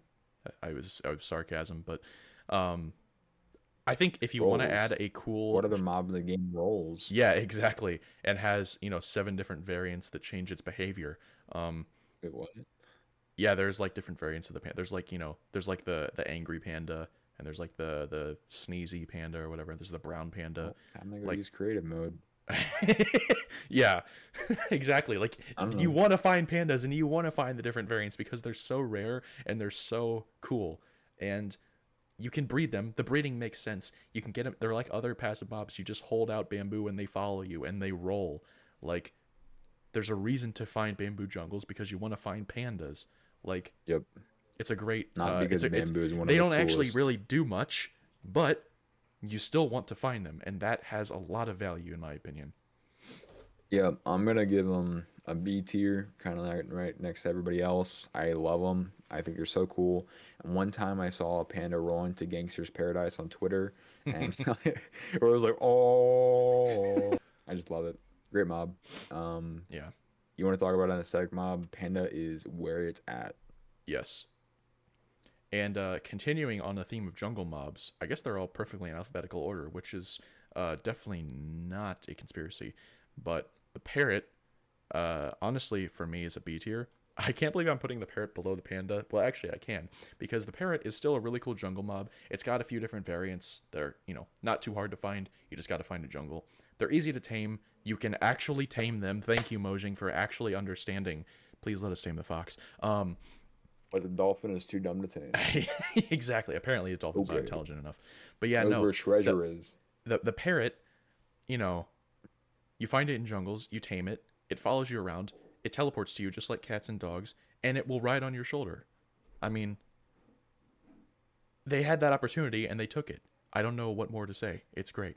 And they dance to music. Yeah, like so that's exactly you just like argued why it's an A tier mob and definitely not a B tier mob. So I put it in A tier and I love it. I think the parrot's so good. There's not a downside. Make sure you give it extra cookies at night before it goes to bed, and you're gonna have a fantastic mob for a long, long time. Yeah, no, yeah, exactly. Make sure you feed it Yeah. cookies and cocoa beans. Um, Yep, it's specifically in that order. yes. When you see the red part like of the bird like start to show when like it eats those, that just means that it's loving it more. it's leveling up. Yeah. Yeah, Um, it's growing in it's power, becoming Super Saiyan. Yeah. charging up like Alex Jones. Yeah, exactly. Um, oh boy, the Phantom. I mean, this is like the this is the antithesis of the mushroom. Like, you know, I don't know anyone that would not Yeah, put the Phantom in F tier. I don't really need to explain why, but in case people are still unsure, it actively makes the game less fun. No one enjoys the Phantom's existence. It doesn't need to exist. Mojang implemented a game rule to prevent them from spawning because their existence is so hated. All they do is make it so that if you want to be out at night, you have to make sure that you've slept recently. When you're working on a large project, you know, like draining an ocean monument, yeah. if you don't sleep every 3 nights, you're just going to get constantly annoyed. I Like, would really like to see an argument for Pro Phantom. I really would. Like I don't I okay, can't think of one. as someone who used to think that the Phantom was a good addition, I'll tell you what the argument is. Is that, oh, Phantom memories are useful because you can make slow falling potions and repair elytras, but you could repair elytras before their existence using leather, which makes more sense anyway. Yeah, I would argue that Slow falling them potions are having a almost never good useful. You could, if you really care that yeah, much about slow falling, make them like another brewing ingredient. Like, just because the mob drops a really good item does not make the mob good. exactly. Yeah, like that's such an awful argument. Like imagine if the gas dropped like a guaranteed trident. You know what I'm saying? Like, Yeah. okay, you still can't kill it by itself, like without, the Yeah. bows and It doesn't arrows. Like, warrant the stupidity of it. yeah, so I'm putting the mob in F tier as well. But I'm not even arguing gameplay. I'm not arguing anything. Except for one thing. So I'm arguing that like it physically punishes you for playing the game. Yes. So sleeping is used to avoid playing the dangers of the game, right? And it's the player's Um, choice to do that. and it's the player's choice to do that, right? Yeah. So you're being without the phantom being put in there, you're actually being rewarded for skipping the night, but you're losing out on all those loot opportunities, those XP opportunities, all that kind of stuff. The phantom is actively punishing you for playing the game.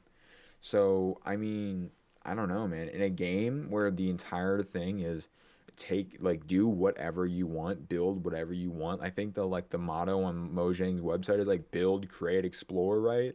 Um, the Phantom is anti every single one of those, you know? So Yeah. how can it be an F or anything more than an F tier mob in the game where you're supposed to be able to do whatever you want?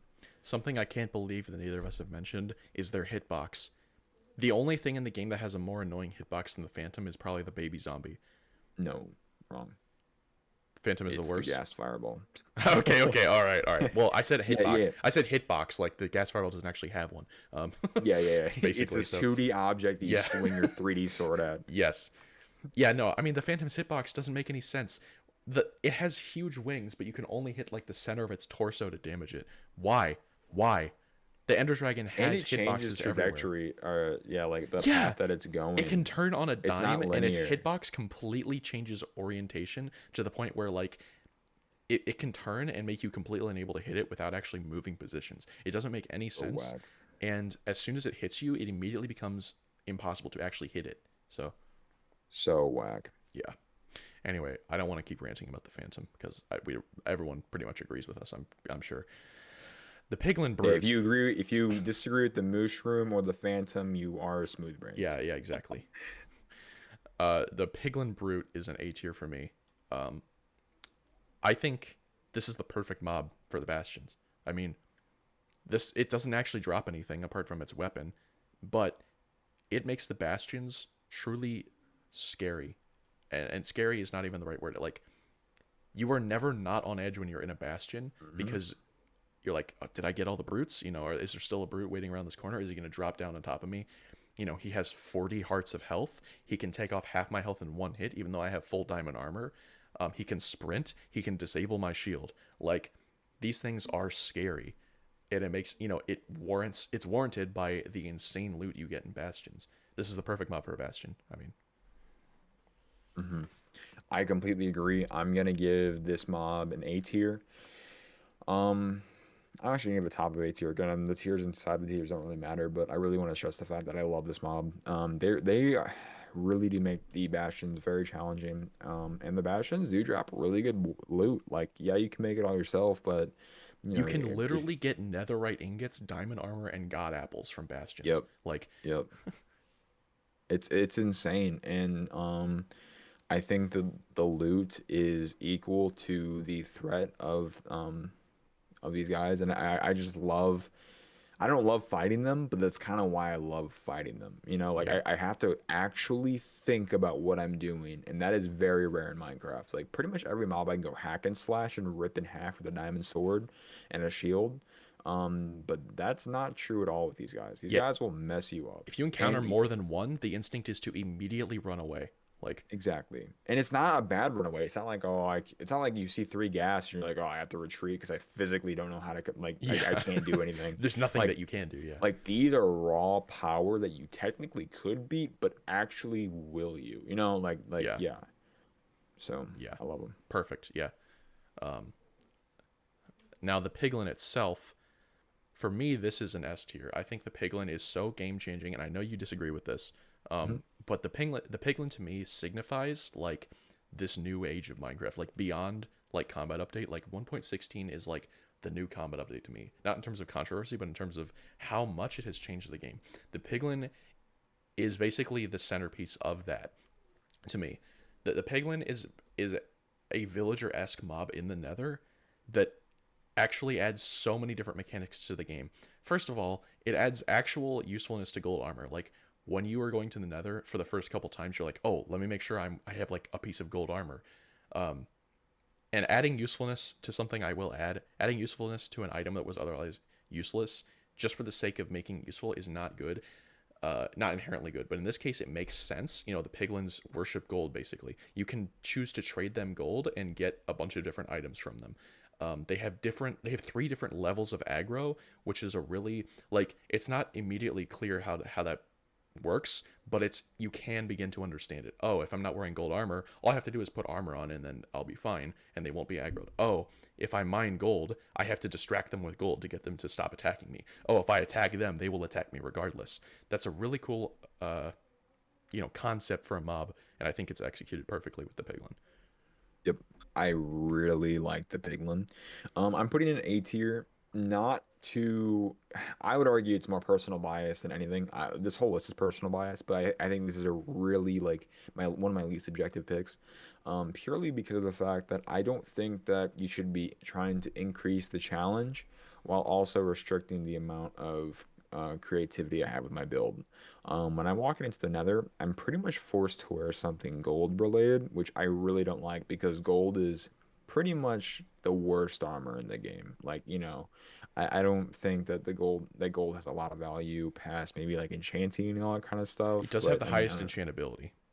yeah, which is cool. But when does that actually play a No, I don't factor? think that's actually useful, but I'm just saying. Yeah, like it's very cool to quote as one of your Minecraft facts of the day, but I don't Yeah, know.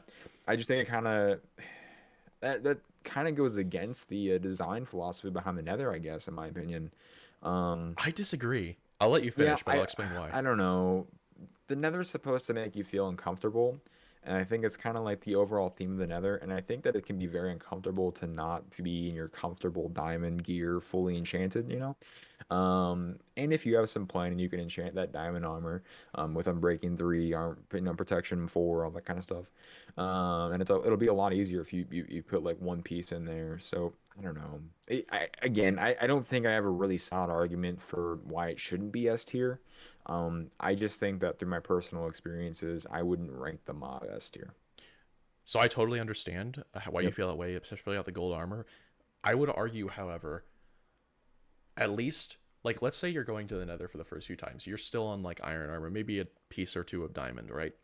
Mhm. Putting on one piece of gold armor is a very little sacrifice, uh, unless you're talking about durability. But in terms of like your actual armor protection, it's a very little sacrifice, but it is still noticeable in some situations. But it is a sacrifice that you should have to make. Like it's part of that discomfort factor of the Nether. It's like I can't just wear my normal armor here because the rules of this dimension are different. I have to wear a specific type of armor if I want to Mhm. avoid conflict. And that kind of goes into my uncomfortable thing I was talking about. Right, and I agree with that, and I think that's a good mechanic personally. I understand why you don't, and that's just your opinion. Um, However, later in the game, like once you've reached like full protection for like diamond or netherite, you really don't have to worry about it that much anymore because you can basically either just ignore them or kill them, and it's not that big of a deal. Hmm. And so I think having that option early in the game to basically avoid a type of mob attacking you that will swarm you and can kill you is cool, and being able to actually interact with them beyond that. So, Okay, yeah, I agree. Next mob. all right, yeah. So the pig, uh, that's a B tier mob for me. I mean, like the chicken, it's a passive mob. It drops food. You can breed it. It drops XP. Um, Nothing to complain about. It makes sense. It's easy to find. Nothing wrong with the pig. Um, I don't know. I really have to give the pig a C tier. I think it's definitely one of the worst out of the OG mobs. Um, I don't know. You can write it, I guess. You Yeah, get if you food, want. you can write it, I don't know. I really like the look of the pig though. I think the pig adds a lot. I would do wish the pig had like some muddy variants to where like if it was over like grass, it had like some mud on its We're hoping hooves and for that like in Wild Update with mud. We're hoping They make muddy Really? pigs. That'd be Yeah, awesome. that would be Yeah. fantastic. And if it like roll, like there was an animation of it rolling around, like it would instantly get bumped up to B tier with the panda because I don't know. That'd be like an A or an S for me. Yeah, Seeing it'd a be pig really roll in mud. cool. Like, and if you just like, I noticed that when I really start to finish my builds, I'll start collecting animals, not because I need them, but because I like having massive farms and just having collections of things. Yes. And having, when I look at my pig pen, I just see like 3 or 4 pigs just vibing. Like they don't even do anything, you know? They don't do anything at all. Yeah.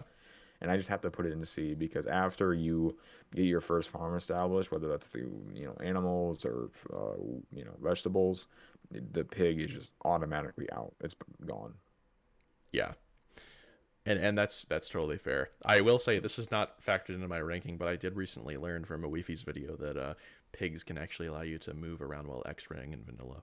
Because if you are riding one and you put a top half It's a slab really on, slippery slope to be ranking mobs. There's some and unintended features though. if you put a top half slab in the headspace and you can walk around, you can actually X-ray into caves. But Technically, the double chest is one of the greatest items in the game because it could be used for item duping. exactly. Like, okay, I guess. Sure. That's just my Minecraft fun fact of the day. But the pillager is a C tier for me. I feel like you're going to disagree with this. I don't quite remember, Damn. but for me, it doesn't really have any special drops. I understand it can drop its crossbows, but crossbows are not rare or hard to make. Um, and so it's a cool mob, and the game would be less without it. I don't think it's bad. I think it's not challenging. Like the lack of drops is not a bad thing because it's not a challenging mob to fight. Finding a pillager tower is cool because you can choose to kill the flag ones and get bad omen if you want to start a raid. Um, what does annoy me about the pillagers is the spawning mechanics of the patrols. There is no way to prevent them from spawning. They will Hmm. spawn on slabs and they will spawn in any light level. Um, If and you I place down banners, that should be like for a 50 block radius, it should like make them not come in that area. like the pillager banners.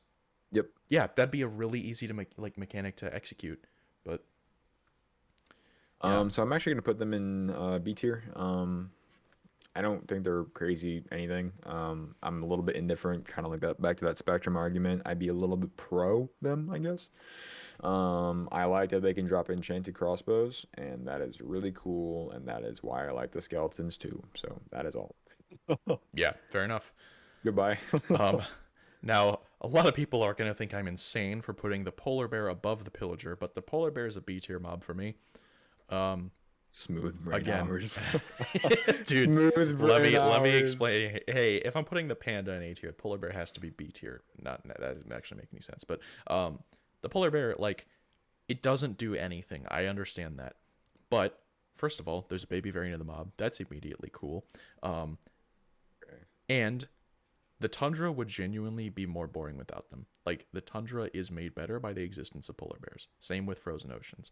Um, it is quite literally an aesthetic mob, similar to the bat, but it's not Mhm. annoying. I mean, it can sometimes attack you if it has a cub nearby, but like you can just walk away. So I think it's Yeah. cool. It's a cool mob to have in the tundra. Okay. I'm giving the panda It's a or polar not bear. panda, the polar bear. I'm torn between C and D. C, I'm just so indifferent on the mob. Like I just do not care. That's fair. I'm putting it in a D, a tier below the panda. Like I do like ambient mobs. I'm always down to defend them. I really get kind of aggravated when people say that the panda is like, or the polar bear, sorry, is like one of the worst mobs ever added to Minecraft because I do think it adds a lot to the tundra biome, and just because it is, no, it's a bad argument. Never mind. I just think like what it adds to the tundra can't be understated. Where I don't think the panda has any bad features when it comes to it. To where like every other mob that's below it right now that I'm looking at, I feel like has a bad feature except for like the magma cube. But the magma cube, I don't know. Can I really rank the polar bear over the magma cube?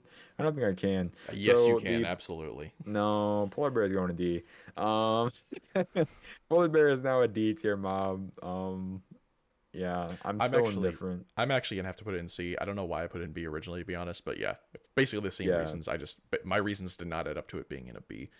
So yeah. I'm just looking at like I feel like lack of features are also kind of a downside for its existence as well. yes, So I consider C tier indifferent to where I think they have benefits and negatives. Where I consider D tier an overall negative mob, and I consider F tier like a why are you here? Please get out. yeah, So I think that like overall like whack mob. I think that's what a polar bear is. fair enough. However, the pufferfish, it's also a C tier for me. Why did I Uh, just give the polar bear that much time? yeah, exactly. The pufferfish, I mean, it's pretty much useless and mostly annoying, but I'm putting it in C just because like it's hilarious to prank people with it. Like you can put them in like waterlogged slabs and people walk on top of them and get, poisoned. That's funny. That's a funny haha moment. I'm putting it in C. I mean, I don't know. What do you It's a want from me? pufferfish. Like Not talking to me. yeah. Yeah, if you really want to argue my opinion over a puffer fish, I'm not the person to talk to. Yeah. Uh Rabbit is another C tier mob for me. I mean, it's like a passive mob, but like really annoying to try to use it as a passive mob. I mean, they run away from you, and and their hitbox is so small, you never care about doing anything with them Yeah. because anything that they can do, which is drop, uh, you know, rabbit meat, which is just not a very good meat. They drop rabbit's foot, which is used in leaping potions, which no one uses for any reason ever. Yeah, look And me they dead in the drop, eyes and tell me why you hunt a rabbit. Yeah, tell me why you yeah. go find a rabbit.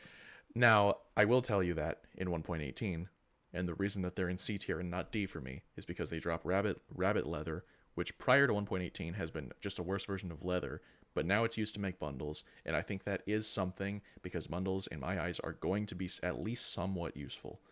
Um and so that's why they're C instead of D. Um, I don't. Yeah, I think that like you have to put them in at least C because I don't think they're overall a negative mob. I'm just indifferent to their existence. Yeah. Um, and I don't think bundles really solve the inventory problem that Minecraft faces. I'm not I saying they think that do, I'm just saying they are at least somewhat useful. definitely, I agree. In the same way that I play mods, right? And I place on a backpack, and I'm like, I'm still facing a very big inventory issue. Like I played when we played Arlcraft, the backpack was not at all helping me there. And I No. think we're kind of gonna face the same issue with the bundle. Um, but overall, yeah, I don't know. Yeah. No, that's fair. Um However, the Ravager, that's another A tier mob for me. Uh I think the Ravager is basically the counter to the Iron Golem. Uh, it's an Illager variant that is just a tank. You are truly terrified of these things when you see them. You never want to engage them head on because they will kill you in a couple hits, even if you have really good armor. Mm-hmm. I mean, it is the boss in raids essentially. Um, but their difficulty is balanced out by the fact that they literally drop saddles. You can farm saddles Yep, from them. so good. Like yeah, previously, an item that you could previously only get from fishing and loot chests is now farmable from Ravagers. So Yep. I'm giving them an A tier for that exact reason. I think we had a lot to raids, super fun. And yeah, they're useful and they're really terrifying to see from a mile away.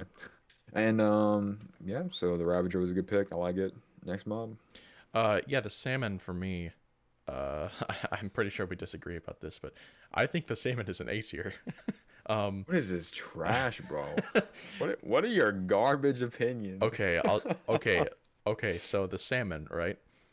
It spawns like crazy in rivers, and I know you don't think that an easy source of food it warrants a good mob, but I disagree because the No, that's salmon. not at all what I said. Okay, all right. That's Well, not we'll get what I to that. said. No, look at this. All right. Hey, You're gaslighting, misrepresentation, BS, dude. What is this? hey, I don't know what you're talking about. I heard what I heard. Anyway, the You salmon, heard?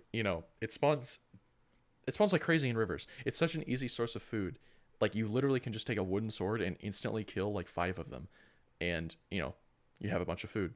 They add some life to rivers apart from just squids, which I think is kind of cool. So yeah, I think they're great. Yeah, squids do suck. And so do salmon. So I definitely can't rank salmon worse than cod, so it's going right next to it in C tier. I actually have it in D tier on my original list, but I was watching it the whole time and I was like, I just can't put it in D tier. Yeah, you're wrong. I'm not saying of course an easy source of food makes it a good mob. Like that's the Okay. argument for the All right. chicken. But I'm saying that I don't think it is easy enough to warrant it be like to label it an easy food because sure you can get a wooden sword and run into the water and get some food just by chopping it up, but like you actively have to go out and like hunt the salmon down, and just moving in water is kind of annoying to me in Minecraft. True. So like the moment you get literally any kind of farm established in Minecraft, the salmon becomes not only just a mob that is useless, but a mob that is never ever even thought of again.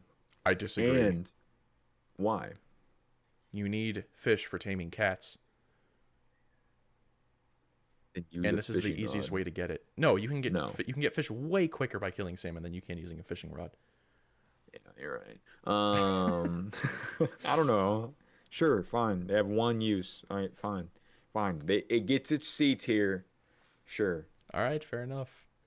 You earned it. You fought for the salmon. You win. All right. The sheep he's below the salmon. It's a B tier. Bro, what? uh No. all right, so the sheep, I'm right? gonna start slamming my table and break the mic, Okay. dude. So the way I see it, the sheep is technically a food source. Most people don't use it for that because mutton is like whatever. But getting wool, getting infinite amounts of wool in any color that you want is a cool thing. I would just argue that wool is not really that used that much anymore with all the different blocks that we have, especially with concrete and terracotta. But I still do like wool for getting carpets and that kind of thing. It's still a useful resource. The sheep is the easiest way to obtain that resource. It's a B tier. The sheep is definitely a B tier, but it's not worse than the freaking salmon. Kind of whack ass, whatever.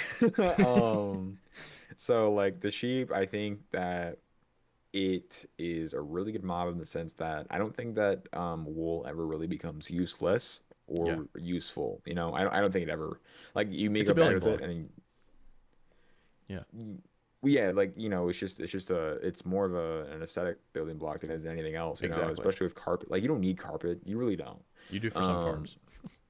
yeah, okay, all right, you're right. Yeah, sorry. And it's good for fences, but Yes. besides that, I would argue that the way most people use carpet, you don't really need carpet. Yeah. And so I don't know. I don't think the sheep brings a lot, but I also think it does bring enough to not be just a mid mob. I think it's pretty deep in the spectrum of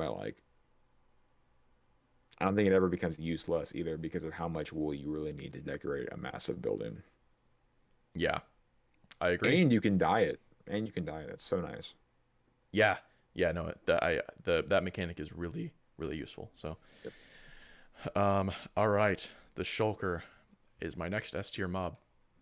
Um, I think shulkers are fantastic. Uh, they're annoying, but not in the same way as blazes. Um, their attacks make sense because it's turning, and Toycat has talked about this in his mob ranking. Um, it's turning something that is normally a good thing into something that's terrifying. Getting higher into, uh, being able to go up to where you're trying to get to becomes terrifying because it's uncontrollable, and there's no way to really avoid it apart from destroying their attacks with your sword or like blocking them with a shield. The shulker is the perfect mob in end cities.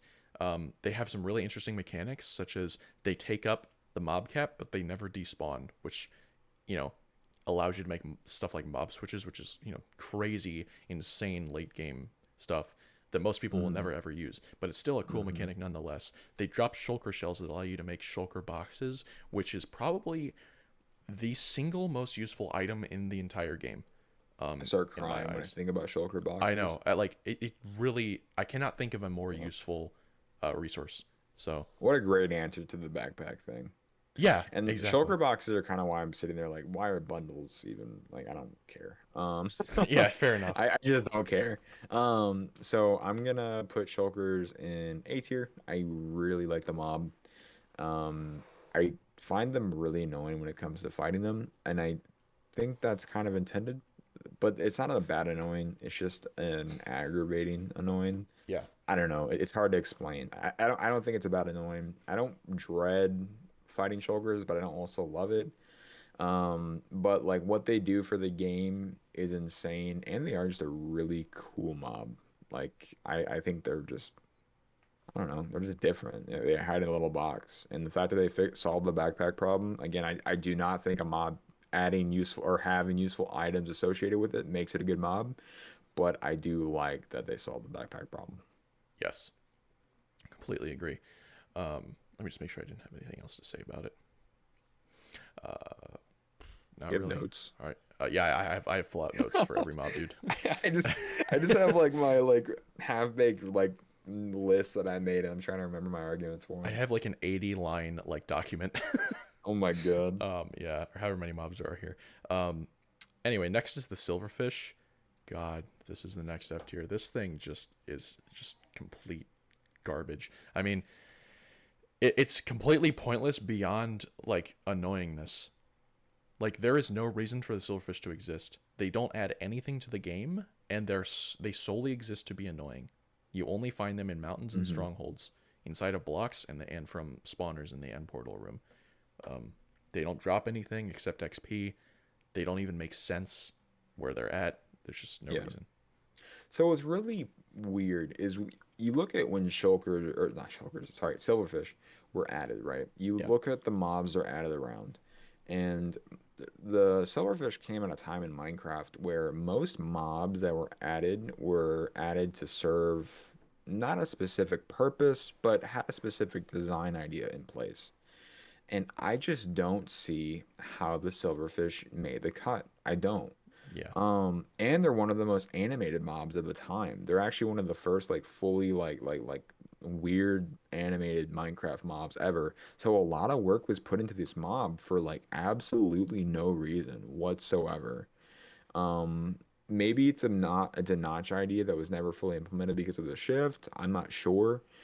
But I'm gonna have to put the mob in F tier, and I actually am gonna stress the fact that I do think tiers matter in the F tier, so I'm gonna put it below the Endermite and above the Phantom because I do genuinely believe the Phantom is like one of the only mobs in the game that punishes you for playing the game, where the Silverfish kind of borders that actually by yeah. punishing you for mining blocks, which is kind of whack to me. Like I don't know. And punishes you Um, from attacking them when you do something like that. Like because more will yeah, spawn. Like yeah, I don't know, man. They're just a little whack to me. And the fact that there's a silverfish spawner in front of like every, end portal, like why? Like they're yeah, not even a challenging what mob. does They're that just add to the not. game? Yeah, like you mine it in 2 seconds anyways. They're so easy to, even if you ignore them, they're so easy to just ignore. You just walk over to it. They knock you back and do like less than half a heart of damage, right? And then you just mine it and start beating the rest of them to death. Yeah, I don't know. and it suffers from the small hitbox syndrome that makes them annoying. So I mean, they're just overall a bad mob. And you look at like where they came out, like what was their design intention? Like every mob yeah, above them, even the Endermite and the Phantom, had like some design idea game inside plan. of them. Yeah, like Yeah, even the bat, like the panda, the polar bear, the bat, the pig. Oh, everyone serves some kind of purpose, but what does the silverfish do? yeah, that's we'll never You know? know. That's if However, Notch ever does a Q&A, we need to ask him that. I What mean, does the he basically silverfish does do? Q&A all the time on Twitter. He always responds to people, so just ask him. Well, we need to ask him. Yeah, just add Notch, say like, why did you add the silverfish? He'll probably respond. Genuinely. Um, Yeah, like I'm not trying to be the douche. It's like, why? Like, yeah, what? yeah. If you word it politely. But yeah, no. For a nice change of heart or change of pace rather, uh, skeleton horse is an A tier for me. I mean, this is like a horse but cool. Like it's a skeleton horse. It spawns sometimes when lightning strikes. I mean, and it spawns a skeleton horse. Was like a trap. It's a skeleton horse trap. Yeah, like 4 of these will spawn with, skeletons riding them. They'll attack you. You can kill the skeletons and take their horses. You don't even need a saddle. Um, you can ride them underwater. They don't, get aggroed by withers or anything like that. It's just a really cool horse. Yep. I'm giving it B tier. Because I actually have a linear progression of my argument, unlike you just throwing everything everywhere. I think that the skeleton horse is like every positive from the horse and zero downside. Yes. If you at all like the horse, you're gonna love the skeleton horse, and the fact that you can ride this thing underwater is absolutely insane. Like I don't think you do realize, everybody realizes that like it's kind of annoying to use the horse when it comes to traveling long distance because of, like Yes. you'll run into a river and you'll have to hop off and lead it across the river. Skeleton horse, you just keep plowing, baby. You just keep running. Yeah, exactly. You just keep going. However, the skeleton itself, I, Bad I, opinion. I hate. Yeah, no, dude, I hate the skeleton. It's a D tier. Bad There's opinion. literally no reason for it to be as annoying and difficult as it is to fight. It is. The thing is, they're so common. They don't. They drop bones and arrows and occasionally their bow, which are Dude, like I picked up like non-essential. a power 3 bow, so Oh, please I stop don't care. talking. You can literally get powers so easily outside of that. Like, whoop-de-doo, I got a power 3 bow that I'm gonna use until I get an You're enchanting table crying. 20 minutes later, and then I can Stop get my own crying. power 5 bow. Like, no, the skeleton. Like, if you walk into a cave ill prepared, like you're just screwed if you encounter one of them. Exactly. It's a nut check, bro. All right, I so I I don't agree with that at all. I'll let you go ahead. the skeleton is a gut check. I think I said nut check, not what I meant to say. The skeleton is a gut check in the sense that if you walk into a cave ill prepared, the skeleton is the very first mob in the game. The zombie, the creeper, the spider, everything else in the game, even the pillagers, though nothing can check you like the skeleton. You have to think what you're doing with the skeleton. The skeleton is a fantastic support mob for anything behind in front of it. Zombies are not a threat whatsoever when they're by themselves. You put a skeleton behind a zombie, now you're facing an Ender Dragon level threat. I love it. I have never sweat so much. Like in any other mob interaction ever. Like maybe when I was in the deep hearts of the Nether in a bastion, I was sweating as much. But interacting with the skeleton is so scary. It can be very aggravating. But I do think I really love the skeleton and the fact that it can drop really powerful bows that you can like. A lot of the runs that I have in Minecraft, I don't ever actually enchant a bow. What I do is What I are you keep talking? All merging. right. What? What are you talking? What kind of bows are you getting? I get like maybe like punch one. Like No, what? I'm exactly what I do is I don't know what I really don't know what kind of bows you're talking about then because what I'll do is I'll pick up a really good bow from a skeleton and I'll go fish and then I'll also pull out a really good bow there and I'll fuse them and now I have like a fantastic bow from a skeleton. Okay, bro. We're Yeah, living in I don't know different what to tell you, realities. dude. Like I I mean, like fair enough. Like you're just you getting. I just guess need you got that streamer luck. I guess, but you just need um, to like get good, bro. apparently I just need to like yeah. I like suck some. Never mind. But yeah, no. Like there's no. The thing is, if it was like in the Nether, and they do spawn in the Nether, and I think it makes sense they spawn in Soul Sand Valleys. That's an appropriate challenge for the Soul Sand Valley. When you are just literally walking about the overworld, even if it's daytime, they'll walk out of a cave and just start opening fire on you. There's no reason they need to be as common as they are. And they can sprint. They can literally sprint. Yep, Like it's so yep. dumb that a mob needs to be this hard. The way I see it, the way they when they redesigned the skeleton for like the 5th time or whatever it was and made it the way it is now, It it's was during the basically shield update. it basically ensure no, it was after that because they did multiple redesigns of it in terms of its mechanics. I don't remember when the most recent one was. Wasn't it most broken right during the combat update? No, it got harder. Like the current one is the hardest it's ever been. They've made the Okay. skeleton harder and harder, because they did kind of change it at Win Combat Update in terms of like it being more accurate, I believe, but it still would just kind of like walk in a slow circle. Now it will literally avoid you hitting it and sprint around. Like it is intentionally it's basically like the gnome of mobs. It's supposed to annoy the ever living, you know, I can't curse. But Yeah, you say crap and stuff. yeah, but then I feel like a child. So, Okay. um, no, I mean just the way I see it, the skeleton doesn't need to be as hard for how common it is and the what it drops. It could be, it basically exists to make sure that you have a shield, which is a dumb reason to I see exist. power 2 enchanted bow 20 minutes into the game and I start crying, so we're good. See, I see a power 2 enchanted bow and I'm like, oh well, I'm never going to use that. I'm just going to enchant my own bow with power 5 immediately as soon as I get an enchanting table, or from Uh, fishing. So different. We have different play styles. That's just part And, of it. I really do love the fact that when like a creeper's running up on me and a skeleton's like pressuring me, I like have to sit behind my shield and there's not a lot I can do about it. Um, I don't know. I just really like being pressured. And somehow this game that feels like a game made for kids also makes me really sweat sometimes in this bony dude's out. So I like it. All right, fair enough, I guess. Ah, Um, yeah. I think we're gonna agree at least somewhat here, though. Well, maybe. I don't know. The slime is a C tier for me, which is surprising considering I Wait, put Magma Cube how in is this? F. So, okay, maybe we'll not agree, but I don't get that one okay, at all. okay. So the slime is a C tier for a couple reasons. It's basically the issues with the Magma Cube of it just being needlessly annoying are not real. They don't really. It's not really an issue with the slime because it only spawns deep underground in slime chunks or in swamps, and it also utilizes a mechanic that is completely unique to it, which is they spawn more frequently in swamps depending on the phase of the moon. That is so cool, and I would love more things like that to be implemented. Um, and it basically is a way like, oh, let's say I know where a swamp is in my world. Okay, I'll wait till it's a full moon, and then I can go get all the slime balls I need because all the slimes are going to be there. That's a consistent mechanic that makes sense and is relatively easy for new players to understand if they observe it. Um, Slime chunks are inconsistent and weird, and I don't think that's a great way Yeah, to do I've that. never understood ground because That I saw one at like a Y level of like 30 something one time Yeah, or they spawn 40 below something. 40 in slime chunks. Oh, Um, really? Okay. yes, and slimes are a really like boring and kind of low effort mob in terms of the combat they provide. I mean, splitting into like multiple other slimes when you kill them is kind of cool. Slime balls are a useful item, but again, having a useful drop does not make the mob good. But I Yep. think that it's a cool mechanic and it's a consistent mechanic of how they spawn in swamps.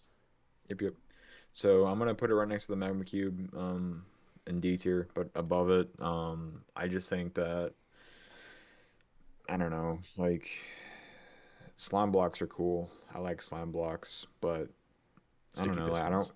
I only really ever get and sticky pistons, yeah, of course. But I only really get excited for the slime because of like leads and That sticky too. pistons. But I don't know, like it's just I don't know. I don't really like fighting them. They're kind of annoying, and the fact that they after I cut them in half twice is just like whatever. Yeah. Yeah. I don't feel that strongly about the slime, so that's fair. Yeah, like I'm not gonna, I was just joking. I really don't care about Yeah. the slime. I really Yeah. just don't care. Snow Golem is another C tier for me. Um, I think the Snow Golem is cool. Like, it's literally a snowman. You can shear it and it loses its pumpkin head and it just has a little smiley face underneath. That's kind of cute.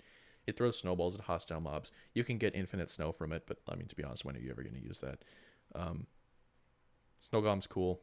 Nothing really more to say about it. I'm giving the snow golem an A tier. Interesting. Yeah, and the reason I'm giving the snow golem an A tier is because I really like setting up snow golem posts. I find them as one of the most useful structures in the game, especially for when I have really complex builds. I'll set them up and I like making them all look around the same. And I love stacking like 15 snow golems in the same thing. And then you just like watch them blitz like any zombie that walks in the area. And like you said, you can share and make them look funny. And they're a really festive mob too. I think they Yeah. fit both Halloween and Christmas, Yeah. so that's really fun to see them kind of just like run around. But I really like their use in those posts that I have, for multiple reasons. A, they protect me against mobs to a little extent. Snowballs don't do a lot of damage. If do they They actually? don't actually do damage unless it's like a Yeah, blaze. So yeah. I don't think they that's actually do why any I damage. didn't mention the defense aspect. Yeah, but the the reason I actually never really knew that is because I don't actually care about whether they do damage. They notify me when mobs are coming, and that's the biggest deal to me. Is True. that um, I hear them throwing them from across my entire structure, and I know where mobs are coming from. And if I don't care, I don't go see it. But if I do care, I'll go check it out. Yeah, that makes sense. Uh, the spider. Oh boy. I have to put it above the cave spider because of how I talked about the cave spider. So the spider's a B for me. Um, it's not a difficult mob to fight at all. It can be sometimes a little bit annoying with how, it hits you. It can kind of hit you from like further away than you think it does. It can climb up blocks, which is a little annoying, but not really a big of a deal because it's super easy to kill. It doesn't have insane drops, but its drops reflect its difficulty. It's string and spider eyes, which you're going to inevitably probably use at some point. And they're really easy to find them if you need those resources. You just wait till nighttime and you just look around and you'll find them. So, Bro, the skeleton over the spider's not here. Even what? though it's not a Oh, set. it Yeah, says it's it not a says set. jockeys are not included. Oh, really? Yeah, in the top of the list. Oh, well, I like jockeys. I do too. Um, I'm giving it a B. Yeah, I mean, I have it on my list actually at A, but looking at that, I don't agree with that at all. I don't like that. I like jockeys. Um, you know, webbing's pretty cool, or not web, but like string is pretty cool.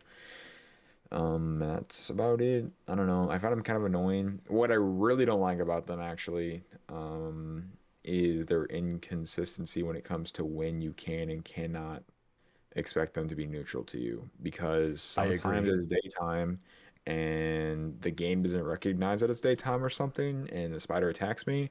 Sometimes it's nighttime and a spider's totally chill with me. Sometimes I'm deep in a cave and the spider's totally chill with me. Sometimes I'm next to lava and the spider's super mad at me. I'm like, but it's super bright in this room. What are you talking about? I don't, and I never understood why a spider gets mad at me at night. Like, why? It doesn't make any sense.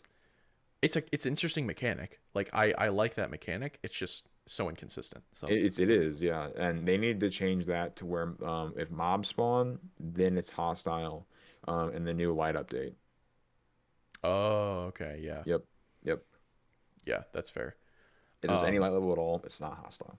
yeah, that's I agree. Okay. So, oh, the squid. Um, I mean, it's a C tier. Like it's a squid. What the Okay. I mean, to be fair, they're not bad and they're kind of goofy looking. They float around in oceans and rivers. No. If you really need black dye, it's the way to get No. them. It's a way to get it rather. That's an F tier mob, bro. Okay, That why? mob is F tier. So, like with the squid, I just think that like they literally die all the time because of how awful their coding is. They like glitch everywhere. When they're actually in their intended spot deep in the ocean, they don't add anything. They don't do anything. They're just like I don't know. I guess by that argument I should be putting it in C tier.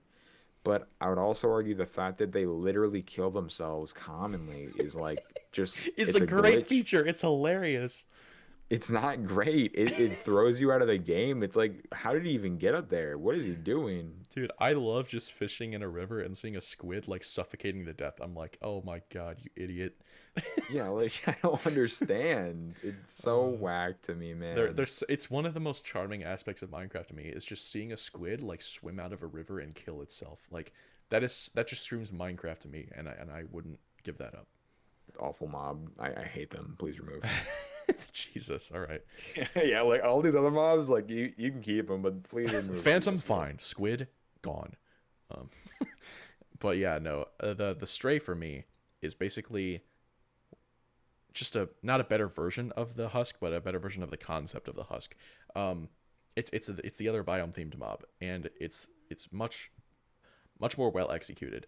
I would have put it higher if I didn't despise the idea of skeletons so much. Um, the stray for me is Crazy just how a you can't skeleton, use a but cool. shield.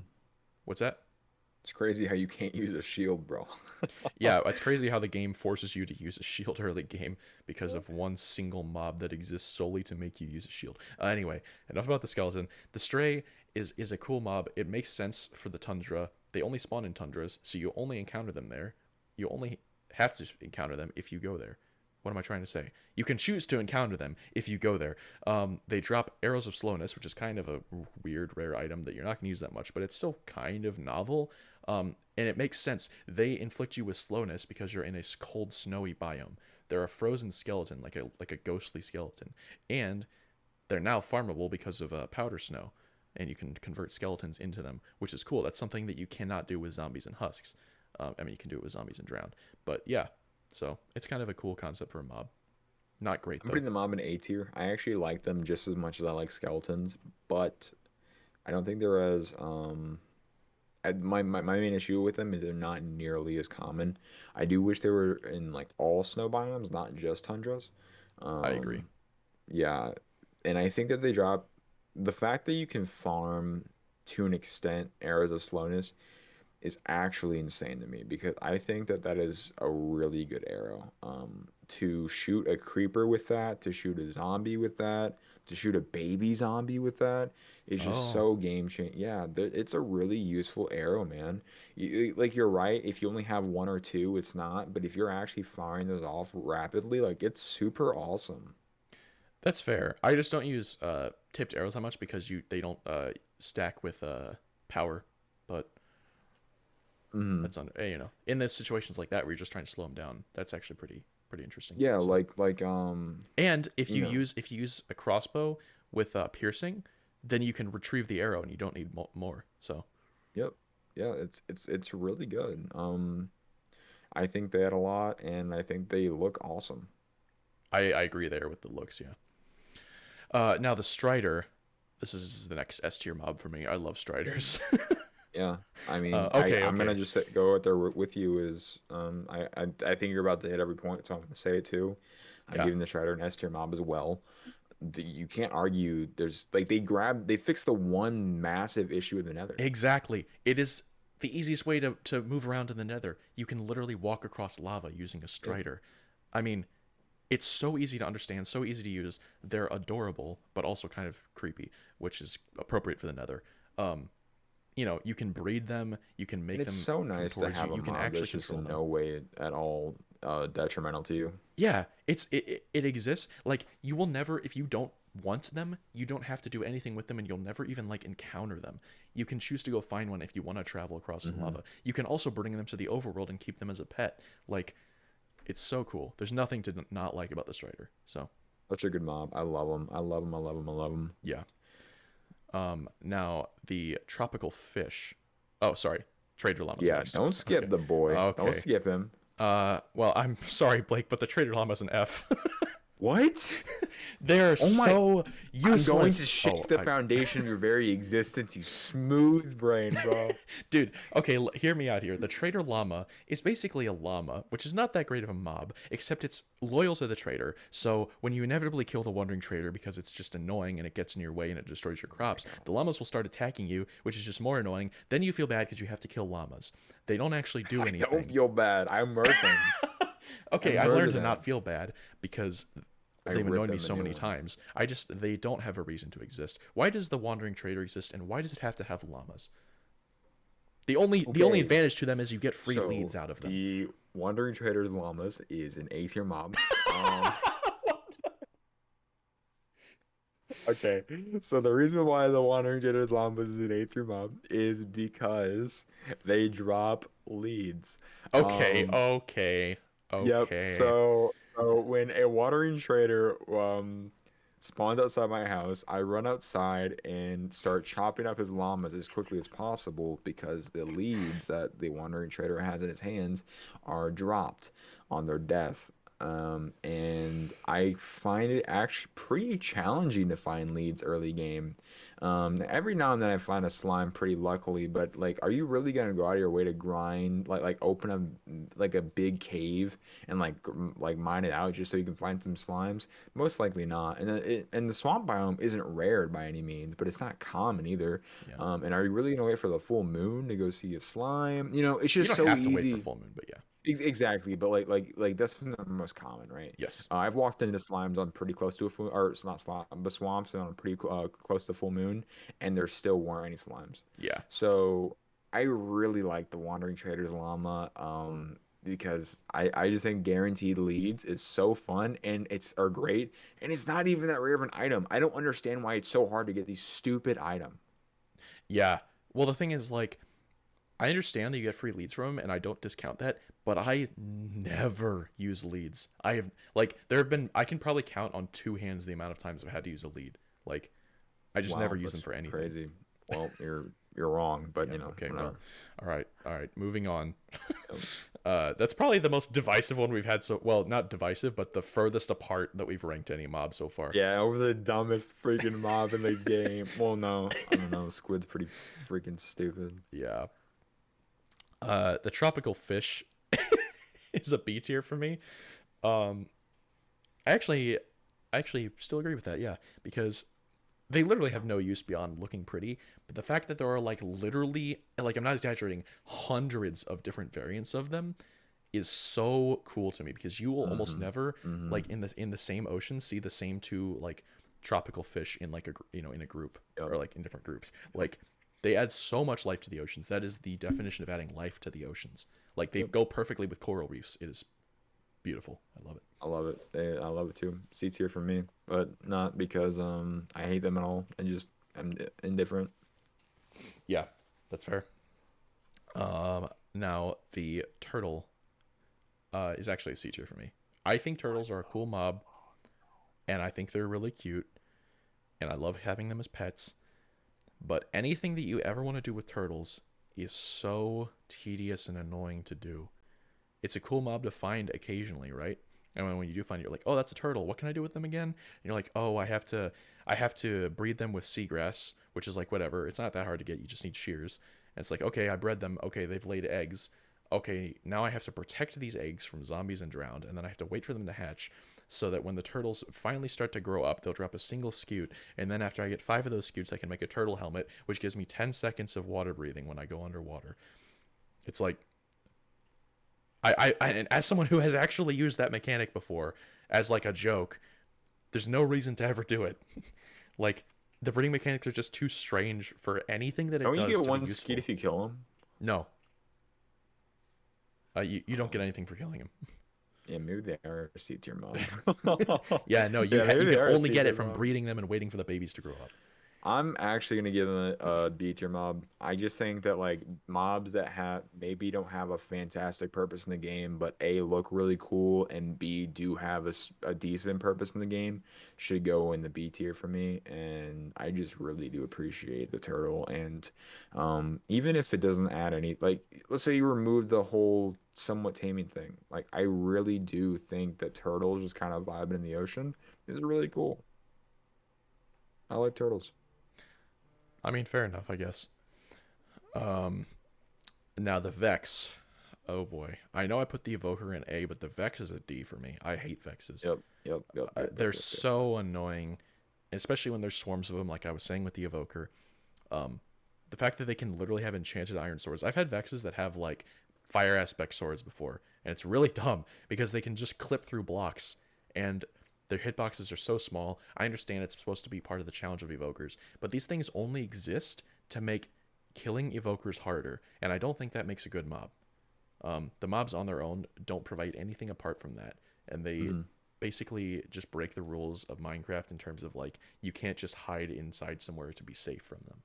Um, so yeah, I have nothing really more to say. They're annoying. I'm putting in the mob and seats here.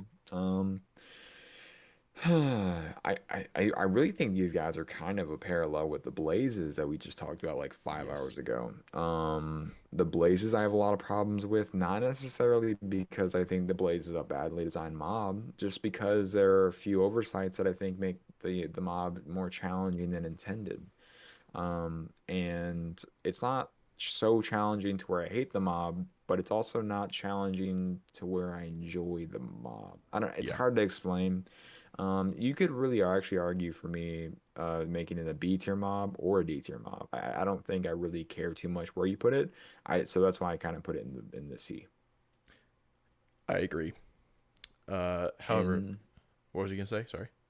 can I actually take the lead on the villager? Go ahead, sir. Yeah. The villager is an S tier mob. Yes, absolutely, I agree. Yeah, like I was about to troll you and say A tier, like because anything lower than that would be too obvious, but Yeah, it's an S tier mob.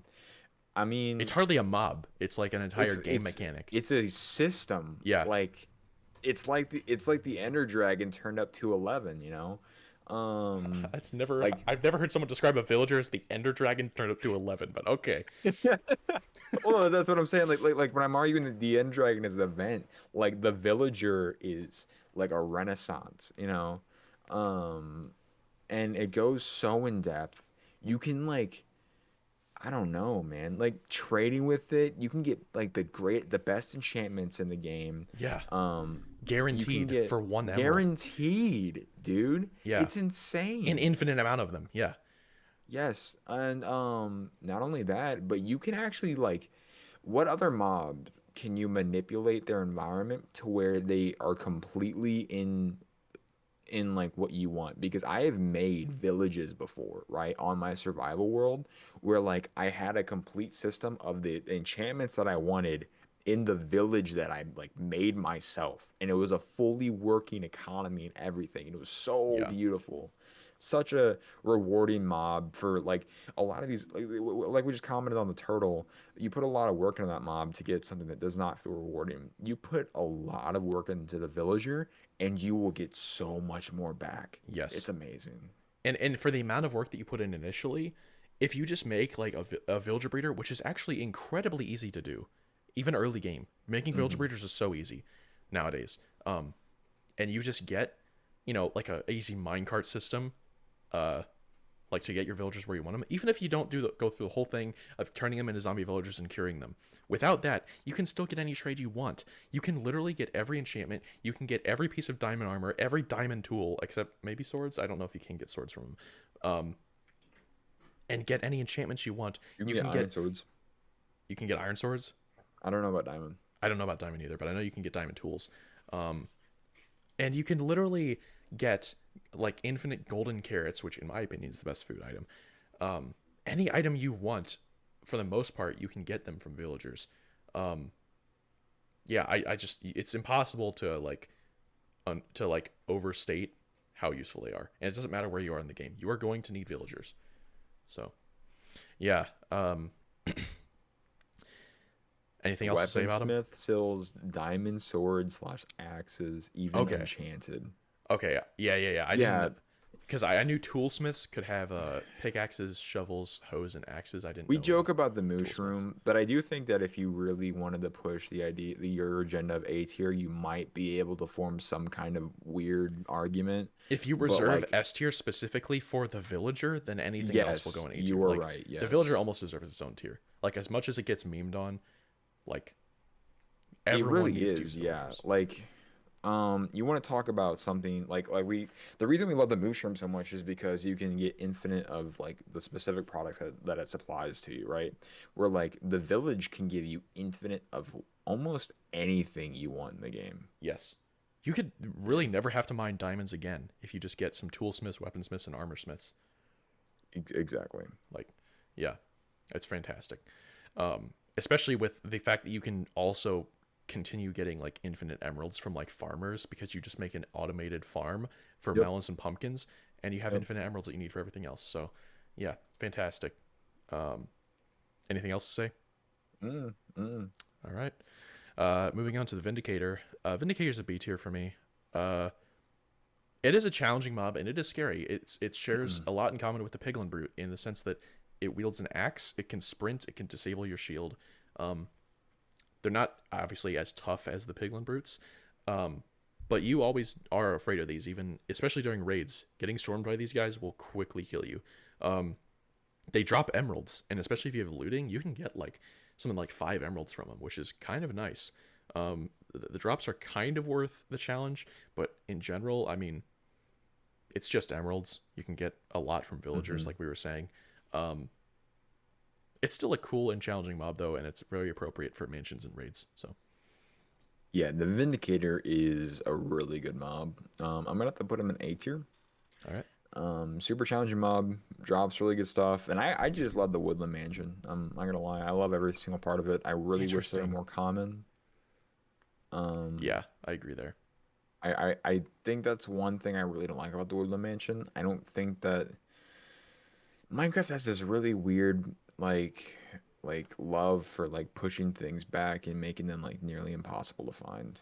I don't know why, but the Woodland Mansion is definitely one of those things that I wish were a lot more easy, like just Well, easier to get, pretty much. it made sense, and I'm not gonna rant about this too long because this is not related to the mob that much. But the Woodland Mansion was added in 1.11, which was supposed to be exploration update, and Hmm. you can get maps to woodland mansions from cartographer villagers because they're so hard to find.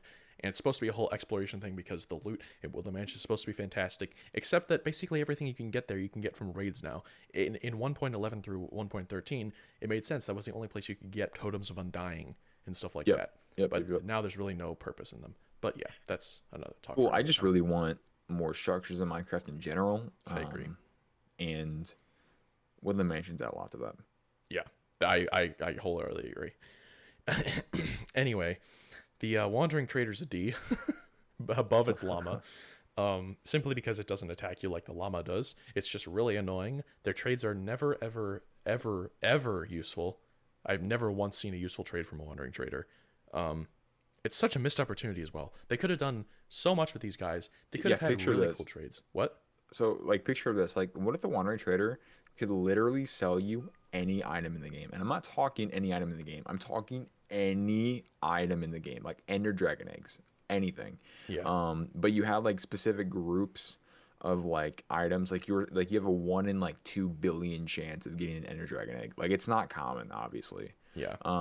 But like that, like opening the Mm. Wandering Trader's inventory at that point would be so exciting, so Okay, fun. that's fair.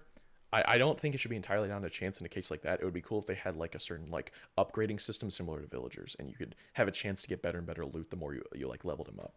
But I'm cool with that, but like when I'm talking like literally when I say any item in the game, I'm talking like you can even get like netherite weapons, but super infinitely rare, yeah, and they cost a lot of emeralds. Like I'm the like a goal is stack to of emerald avoid, blocks or something. Yeah, yeah, or something crazy like that. Yeah. yeah. So I'm gonna actually put it in C tier. I think that I kind of get that feel when I open in their inventory. Like you can get some pretty cool cosmetic blocks like lily pads and stuff. Lily pads aren't too hard to find, but I don't Yeah. know. I don't know. Um, yeah, when I see one in there, I pick it up every now and then. Because again, swamps aren't super. They're not hard to find. They're not. I don't want people to think that I'm saying they are, but they're not super common either. Yeah. Anyway, moving on to another villager-like mob. The witch is a C tier for me. Yep. I don't have a whole lot to say about the witch. I think the idea of a mob that uses potions is cool. The witch just is not They super just don't interesting. go anywhere with it. Yeah. He throws a poison. I do like that they help illagers during raids. I think that's a cool addition to witches. Um, and the fact that you can farm witches is all. I mean, it's really hard to I do. really like that witches heal themselves. I think that is such a cool mob. Yeah, I agree with that actually. Add genuine AI to these mobs. Yeah, That's what makes the skeleton so annoying is that it has a genuine AI. It has like actual like thought to its actions. yeah. The witch throws 4 different types of potions at you and then heals itself and can drink fire resistance and that's it. Um, Yeah, I don't but know yeah. why it has fire resistance. Well, I don't know if you catch it on fire, it will prevent itself from taking fire damage. So it makes sense. Um, I guess. but anyway, uh, completely different I'm category of mob now. The Wither well. I'm boss. not. I didn't rank mine. I'm Oh, putting I'm it in sorry. C. I didn't I'm realize. putting it in C right next to the Wandering Trader, but I don't Okay. know if I actually agree with that. I'd actually put the Wandering Trader like a whole tier below, but I don't feel comfortable putting it in D either. So yeah. Okay. Gotcha. So we Yep. both put the witch in C. Yep. Yep. Yep. Cool. Now, I don't know if you're going to agree with me here. You might, but I think the Wither boss is an A tier mob. It's not quite S Ooh. tier. Um, Ooh. I think the Wither is probably Why? as close to a perfect boss as you could get. in Minecraft. Obviously, there can be better, but in terms of what I currently expect from Minecraft, this is a really good boss mob. Um, you have to choose to spawn it, and it is not easy to spawn it. It requires grinding, which is not entirely a great thing, but it's not a bad thing either. Um, it's super difficult if you're not prepared. Like especially in Bedrock Edition, apparently it's way harder. It Um, is. if you are not prepared to fight the Wither, it will kill you very easily. Um, but the payoff for fighting it is always worth it. It is the only way to get beacons, and every time you get a new beacon, you are going to use it. It is a useful item, regardless of the stage of the point. Like how far into the game you are, you are Yep. going to want to spawn more and Yep. more withers. So Yep. Oh, okay. Okay, Blake. You prepared your life for this. You prepared your life for the backlash of the Wither. So the Wither is a B tier mob for me. And I interesting. know everybody's gonna disagree with me on this one. I understand that, but it's still my opinion, and my opinion is valid because it is mine. Um, so the reason I consider the Wither a B tier mob, I'm trying to remember my argument. I had a really good, like, nuanced argument for it. So I agree with you. I think that everything after the Wither's defeat is fantastic. Fantastic rewards, a lot of XP. And I actually think everything leading up to the Wither is also really good too, because I think a boss should require prep, whether that's prep for summoning it or whether that's prepped for beating it. And I think the Wither both meets both of those requirements very well. I love that. Yes, My issue is with the actual fight. I A, I agree. it it is super easy to cheese, right? It's super easy to Yes. just literally throw it into bedrock or like push it in the bedrock with pistons and then like kill it with your sword. And now I know I argue a lot that like you can't really factor in unintended features of a mob that much, I disagree. but this is a boss. This is not a mob. This is a boss, and you need to remember that. So you will have actually more incentive than any other mob to cheese it. You know what I'm saying? So Yes. the fact that it can be cheesed shows very bad game design by the people who developed it originally, and very awful game design by the people who are still developing Minecraft decades later, or not like A almost a decade. decade later. Yeah, a decade later, this mob still has the glaring issues that are super easy to fix. Just give it one teleport into a safe area, just one, you know? Yeah, like just check if its movement is restricted, and then Yeah, yeah, how is that hard to fix? Like the Enderman has that. It's in the game, you yeah. know? So I consider that to be a down a whole tier in my opinion. The fact that the boss mob is easy to cheese, it doesn't make it a boss in my opinion. It makes it a normal mob that you summon and just grind. Like I don't see a wither when I spawn a wither. I see a a nether star, you know. Yeah. So with that said, I also don't like the actual fight, assuming that you, for some reason, choose to not cheese it. You know, assuming you want to be a Minecraft elitist and not cheese it, which is nobody ever does because it's so easy to cheese. Um, like, I don't know, it just doesn't feel rewarding for it to be summoned and then you have to like fight it by it floating in the air and destroying everything. I don't know. Just kind of like when I'm done fighting the Wither, I just look around me and like the entire like landscape is destroyed and everything's like kind of hectic and crazy.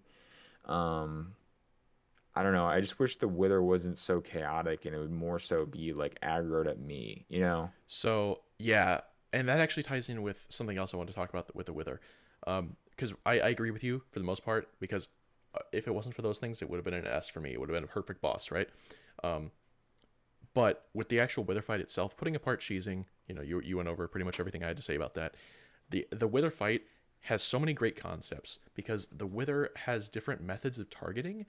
It has like it'll prioritize different types of mobs that it will target. It doesn't target the Mm-hmm. player until the player Mm-hmm. attacks it, which is also kind of interesting. Well, the main head doesn't. The other side heads will attack the player. The main head will aggro when the player attacks it. That's cool. It has two different phases of the fight. The first one, you basically cannot use melee because it's floating too high above you. You have to shoot at it until it gets down to half health. Then it becomes shielded and you have to use melee. Um, Mm-hmm. every time it damages you or something else, it heals itself. That's really cool as well. It makes sense because it's the Wither. It steals life from other things. Um, Yep. However, destroying the landscape is not something that is entirely good. And in fact, I don't know if you know who King B Dogs is. He's the Minecraft dev currently in charge of developing the Deep Dark.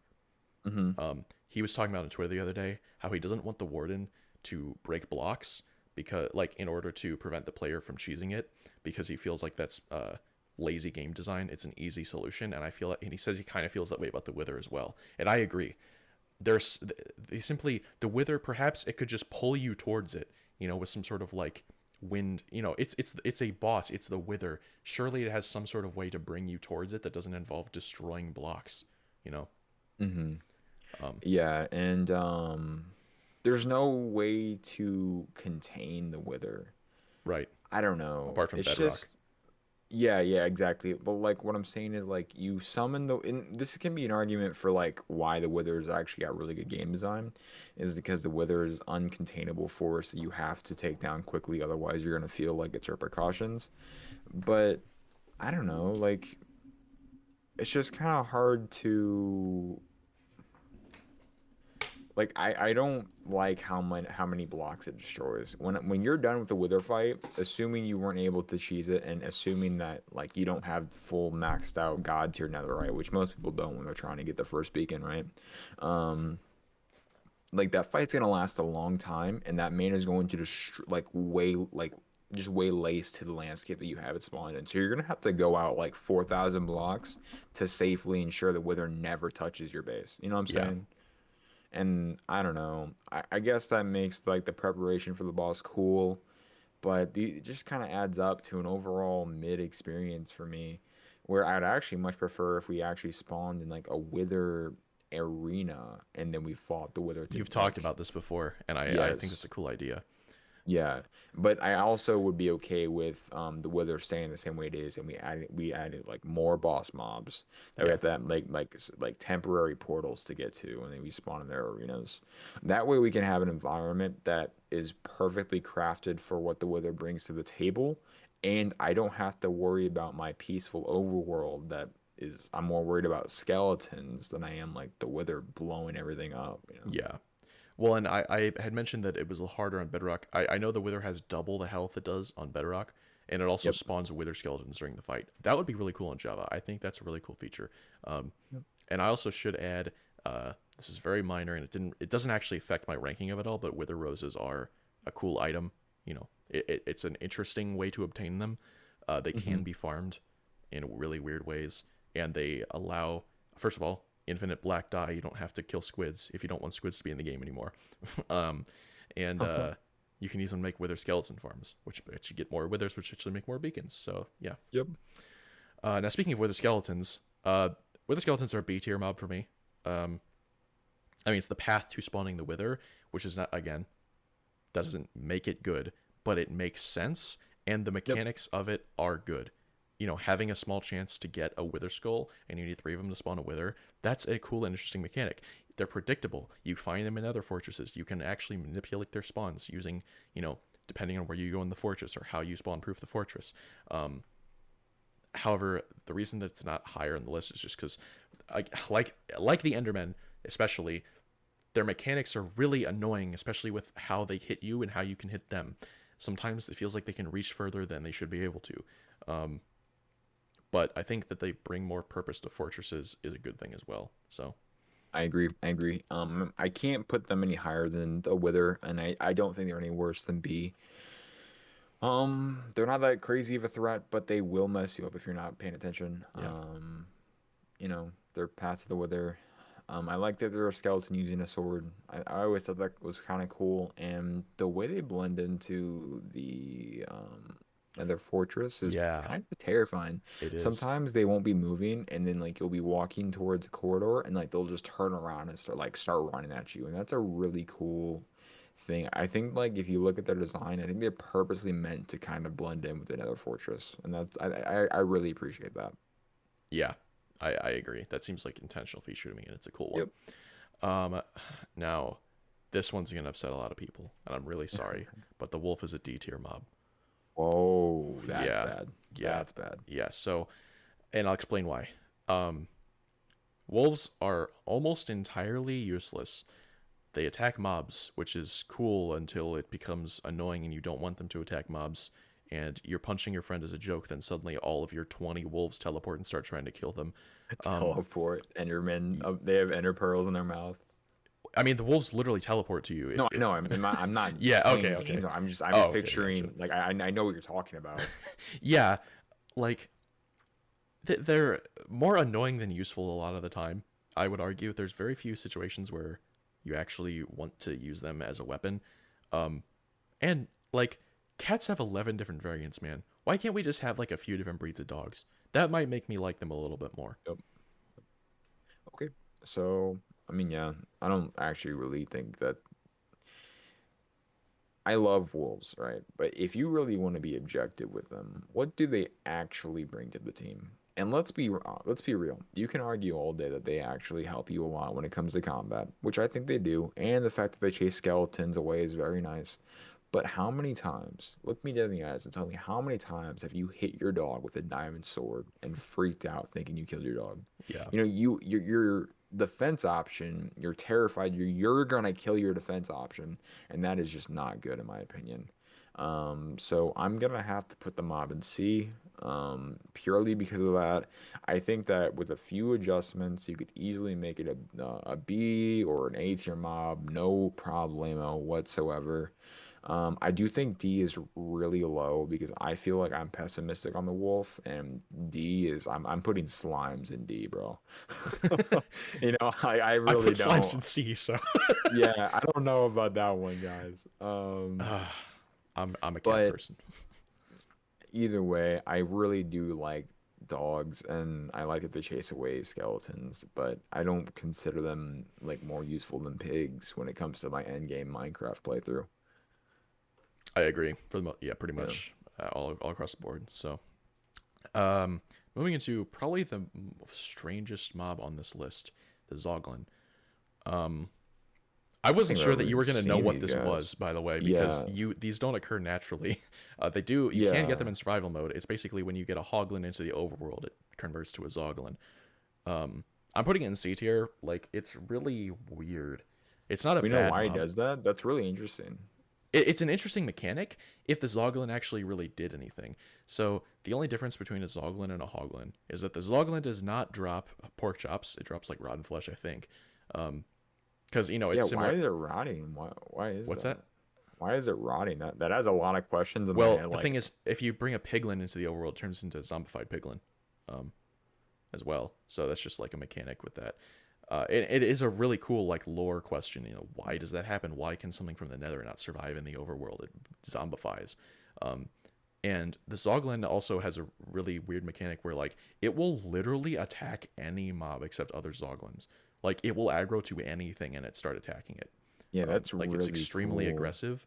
Um, and I think that's cool, but it's And its lack design is kind of terrifying it too. is a It's scary mob, but it occurs so rarely. Like maybe if there was a very small chance for them to spawn from like larger nether portals or something, I'd rank it higher on this list, but it's so like I obscure. feel, yeah, I when have to I'm put it looking in at C this tier. mob, I've never paid attention. Like I saw it the whole time, and I Yeah. even ranked it. Where did I rank it? I don't see where I ranked. Maybe I didn't rank it. I don't think I actually know what it was. Um, but yeah, I'm gonna have to put it in C tier because it really intrigues me. Yeah. Like I love its design. I actually have this pit in my chest that feels awful, like I've created some kind of Frankenstein. Yeah. Like the fact, like when I see a hoglin, right? I picture this really fat, juicy, like freaking like slab of meat trying to chase me around and launch me in the sky. When I Yeah. see this, like I see this zombified like husk of like, because I do view like hoglins as like they're angry creatures, but like at the same time, like the fact that like their young ones like run away, I feel like they still kind of have like a little bit of sentience and And there like are baby Zoglins as well, so yeah, they're just mad pigs, you know. They're yeah. just like I still feel bad when I kill them, but like that thing like It is is kind of horrifying. You have not heard the yeah, noises they make either. The Zoglin noises are like really disturbing. it's like humanity or like it's like yeah, humanity has been ripped out of it, and all what's left is like a rotting husk. It's Yeah. really cool. I like Like it. like in like World of War zombies, like the zombie like it's Yeah, like similar to good. that. Yeah. Really good visual storytelling with that. It Yeah. makes me ask a lot of questions. Yeah. Now, speaking of zombies, well, zombie horse is not on this list because it Yep. does not occur in survival mode. Yep. But the regular zombie, I mean, it's a C tier. Like, it's a zombie. It's it's like the most basic mob, most basic hostile mob in Minecraft. I mean, what is there really to say about it? There's nothing good or bad. It can spawn with armor that you can sometimes get. It Yep. can sometimes drop like an iron ingot or a carrot or a potato. So, rotten flesh is not a terrible food source, but it's not great. You know, Okay. All right. nothing really more to say. Well, time to write my you know, what's it called? Thesis. It's not a thesis. It's like the end of your entire college career Yeah, thesis. thesis. Yeah. No, no. There's like a different one, different word for it. Oh, that's Um, what I thought it was, but well, a thesis is like whatever. It's fine. We'll just like call your it senior thesis. thesis. But there's a word for it. Whatever. Okay, okay. Go on. So I'm actually gonna give the zombie an S tier. And I Really? think that Okay. is yes, I think there is a beauty in simplicity when it comes to the zombie. All right. I love the fact that it can spawn with armor. I think that chainmail has a lot of value because of it. It's really cool to have an entire set of chainmail. Obviously, if you have a farm, that's different. But if you naturally find an entire set of chainmail, that is really cool. Um, and if I'm gonna put skeletons in S tier, I have to put zombies because skeletons without zombies, in my opinion, actually are lower tier mobs because they work in tandem with both creepers and zombies. I think they are really good at sitting behind these two mobs who are brain dead like creatures that walk towards the player. And I think that the zombie works well with every other hostile mob in the game, and they can really press you. They're the only reason that the sword is in any way, shape, or form usable or thought about being used over the axe because of its sweeping motion. And it's literally just to keep zombies back. That's all it is.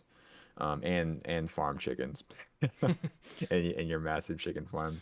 I just think that zombies are really good at ganging up on the player and super easy mob to kill by themselves with no armor.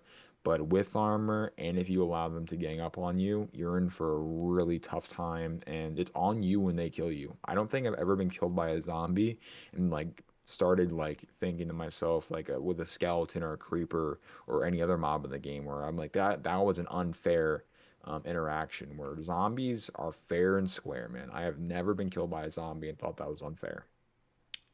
I actually agree with everything you said, but that still puts me in C tier. So, yeah, fair enough. However, the zombie villager is an A tier for me. Uh, it's such a cool concept that you could take a really important and passive useful mob like the Yep, villager and turn it into a zombie basically. Zombies yep, intentionally yep. seek out villagers because they want to turn them into zombies, and these zombified villagers, you can choose to cure them and they will turn back into a villager and give you cheaper trades. That is so incredibly useful. The only reason it's not an S tier for me is because they don't really occur that much, um, and it's kind of just like on the path to get better trades. You don't ever want a zombie villager because you want a zombie villager. You want a zombie villager because you want to turn it into a villager to get better trades. So, Ooh, wow. Yeah, that last statement actually completely changed my opinion on it. I was gonna give it S tier, but I actually agree with that entirely. Yeah, the goal of a mob that is an S tier should not be to change the mob at all. Like you're not like I'm looking at these mobs and I'm not wanting to change these mobs. I like it the way they are. Where yeah. like the zombie villager, my goal is to get rid of the mob. Yeah, I exactly. would like not get rid, but like change the mob. Where my Convert it. goal is Yeah. to convert it. So where like some of these mobs serve as walls or tools up in the S tier, the zombie villager is a step to the villager. So Yeah. it does have to be a tier below. All right. I'm glad we agree there. Uh Zombified piglin. I The know you didn't Ziglin, understand what this was for a while, but um the uh Ziglin, otherwise known as zombie piglin, or a zombie the Z- pigman rather. the Um Ziglin. Ziglin, yeah. That sounds like a slur. I don't know why. Yeah. um this is a B tier for me.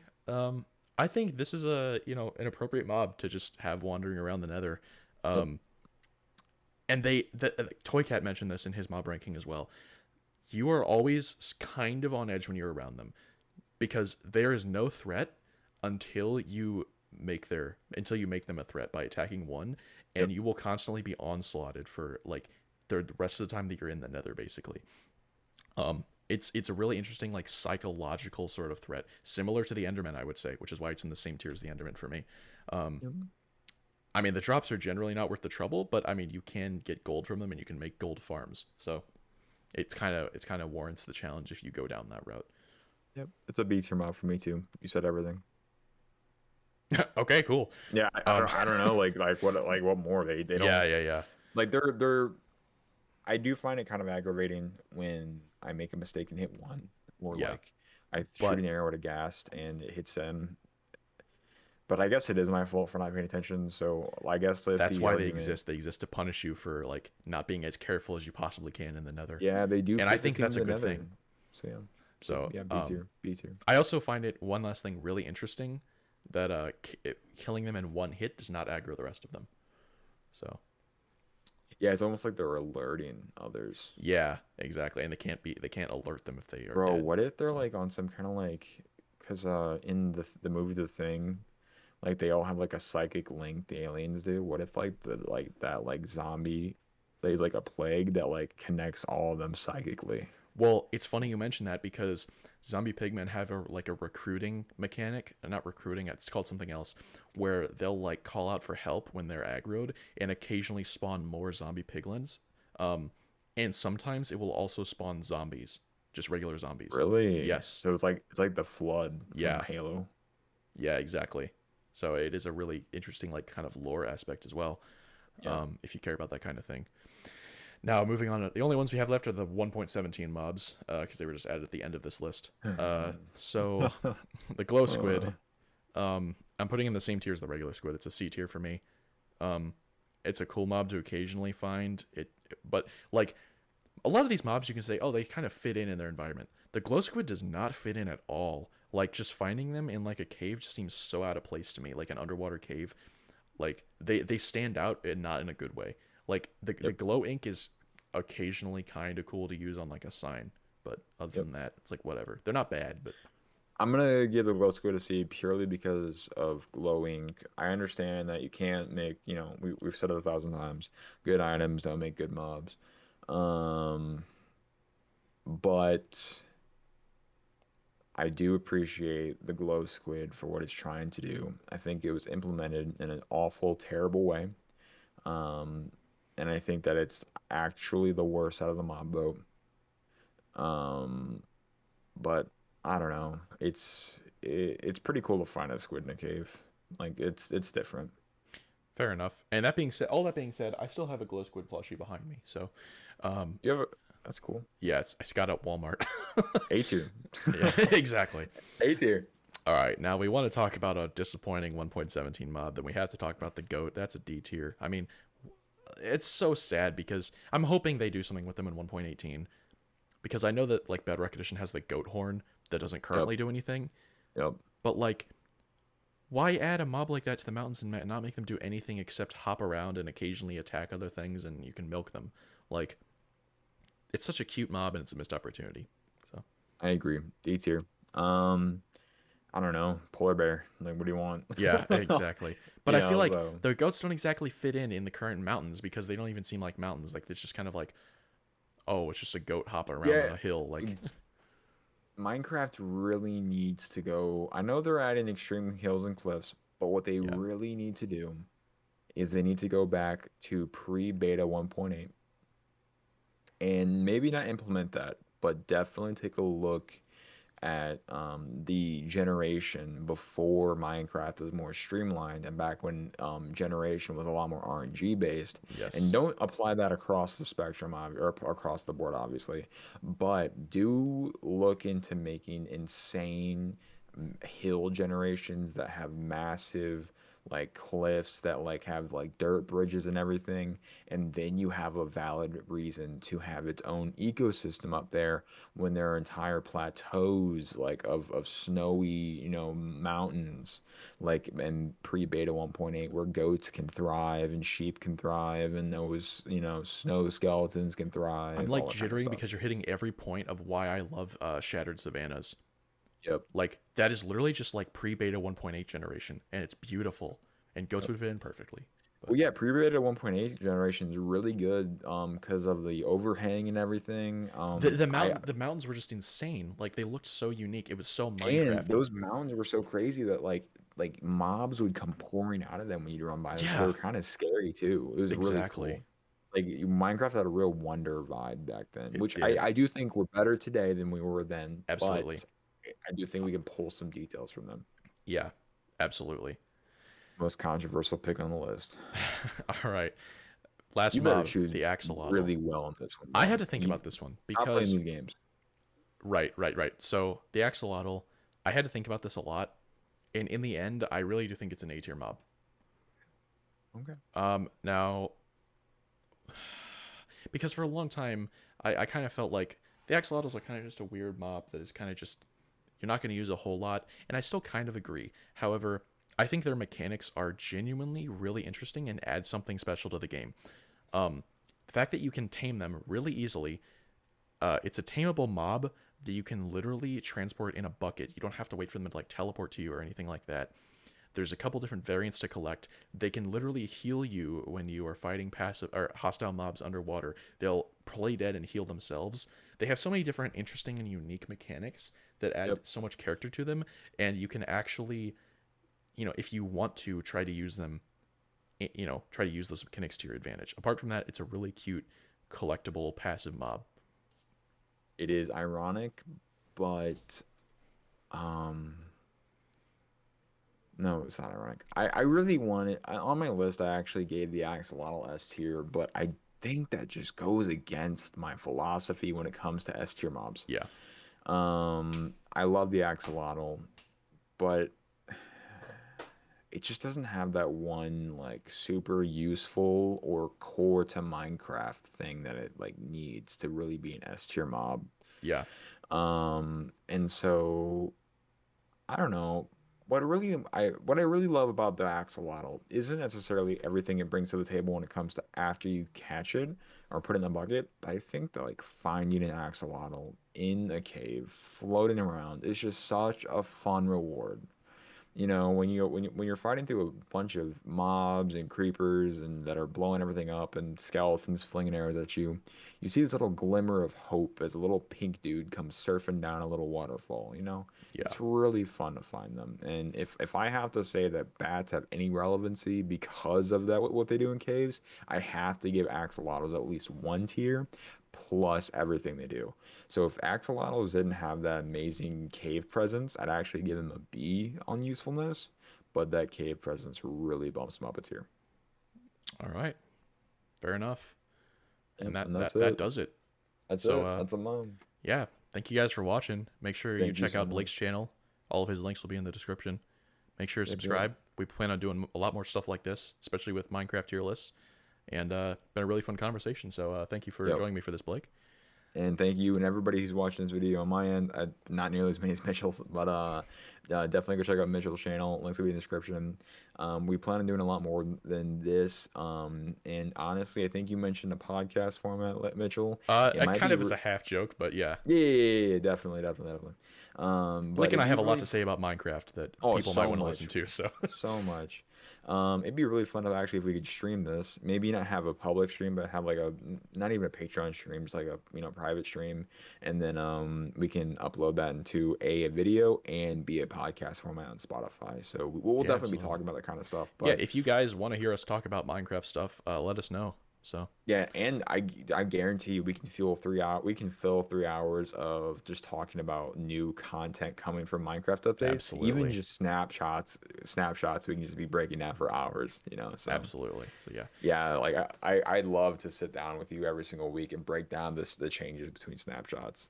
Oh, absolutely. Yeah. We would have so much to talk about. We'd have to like limit ourselves to an hour so that we wouldn't like like drain ourselves. But anyway, that's gonna do it for this video, and we'll see you guys next time. Yep. See you guys. Thank you.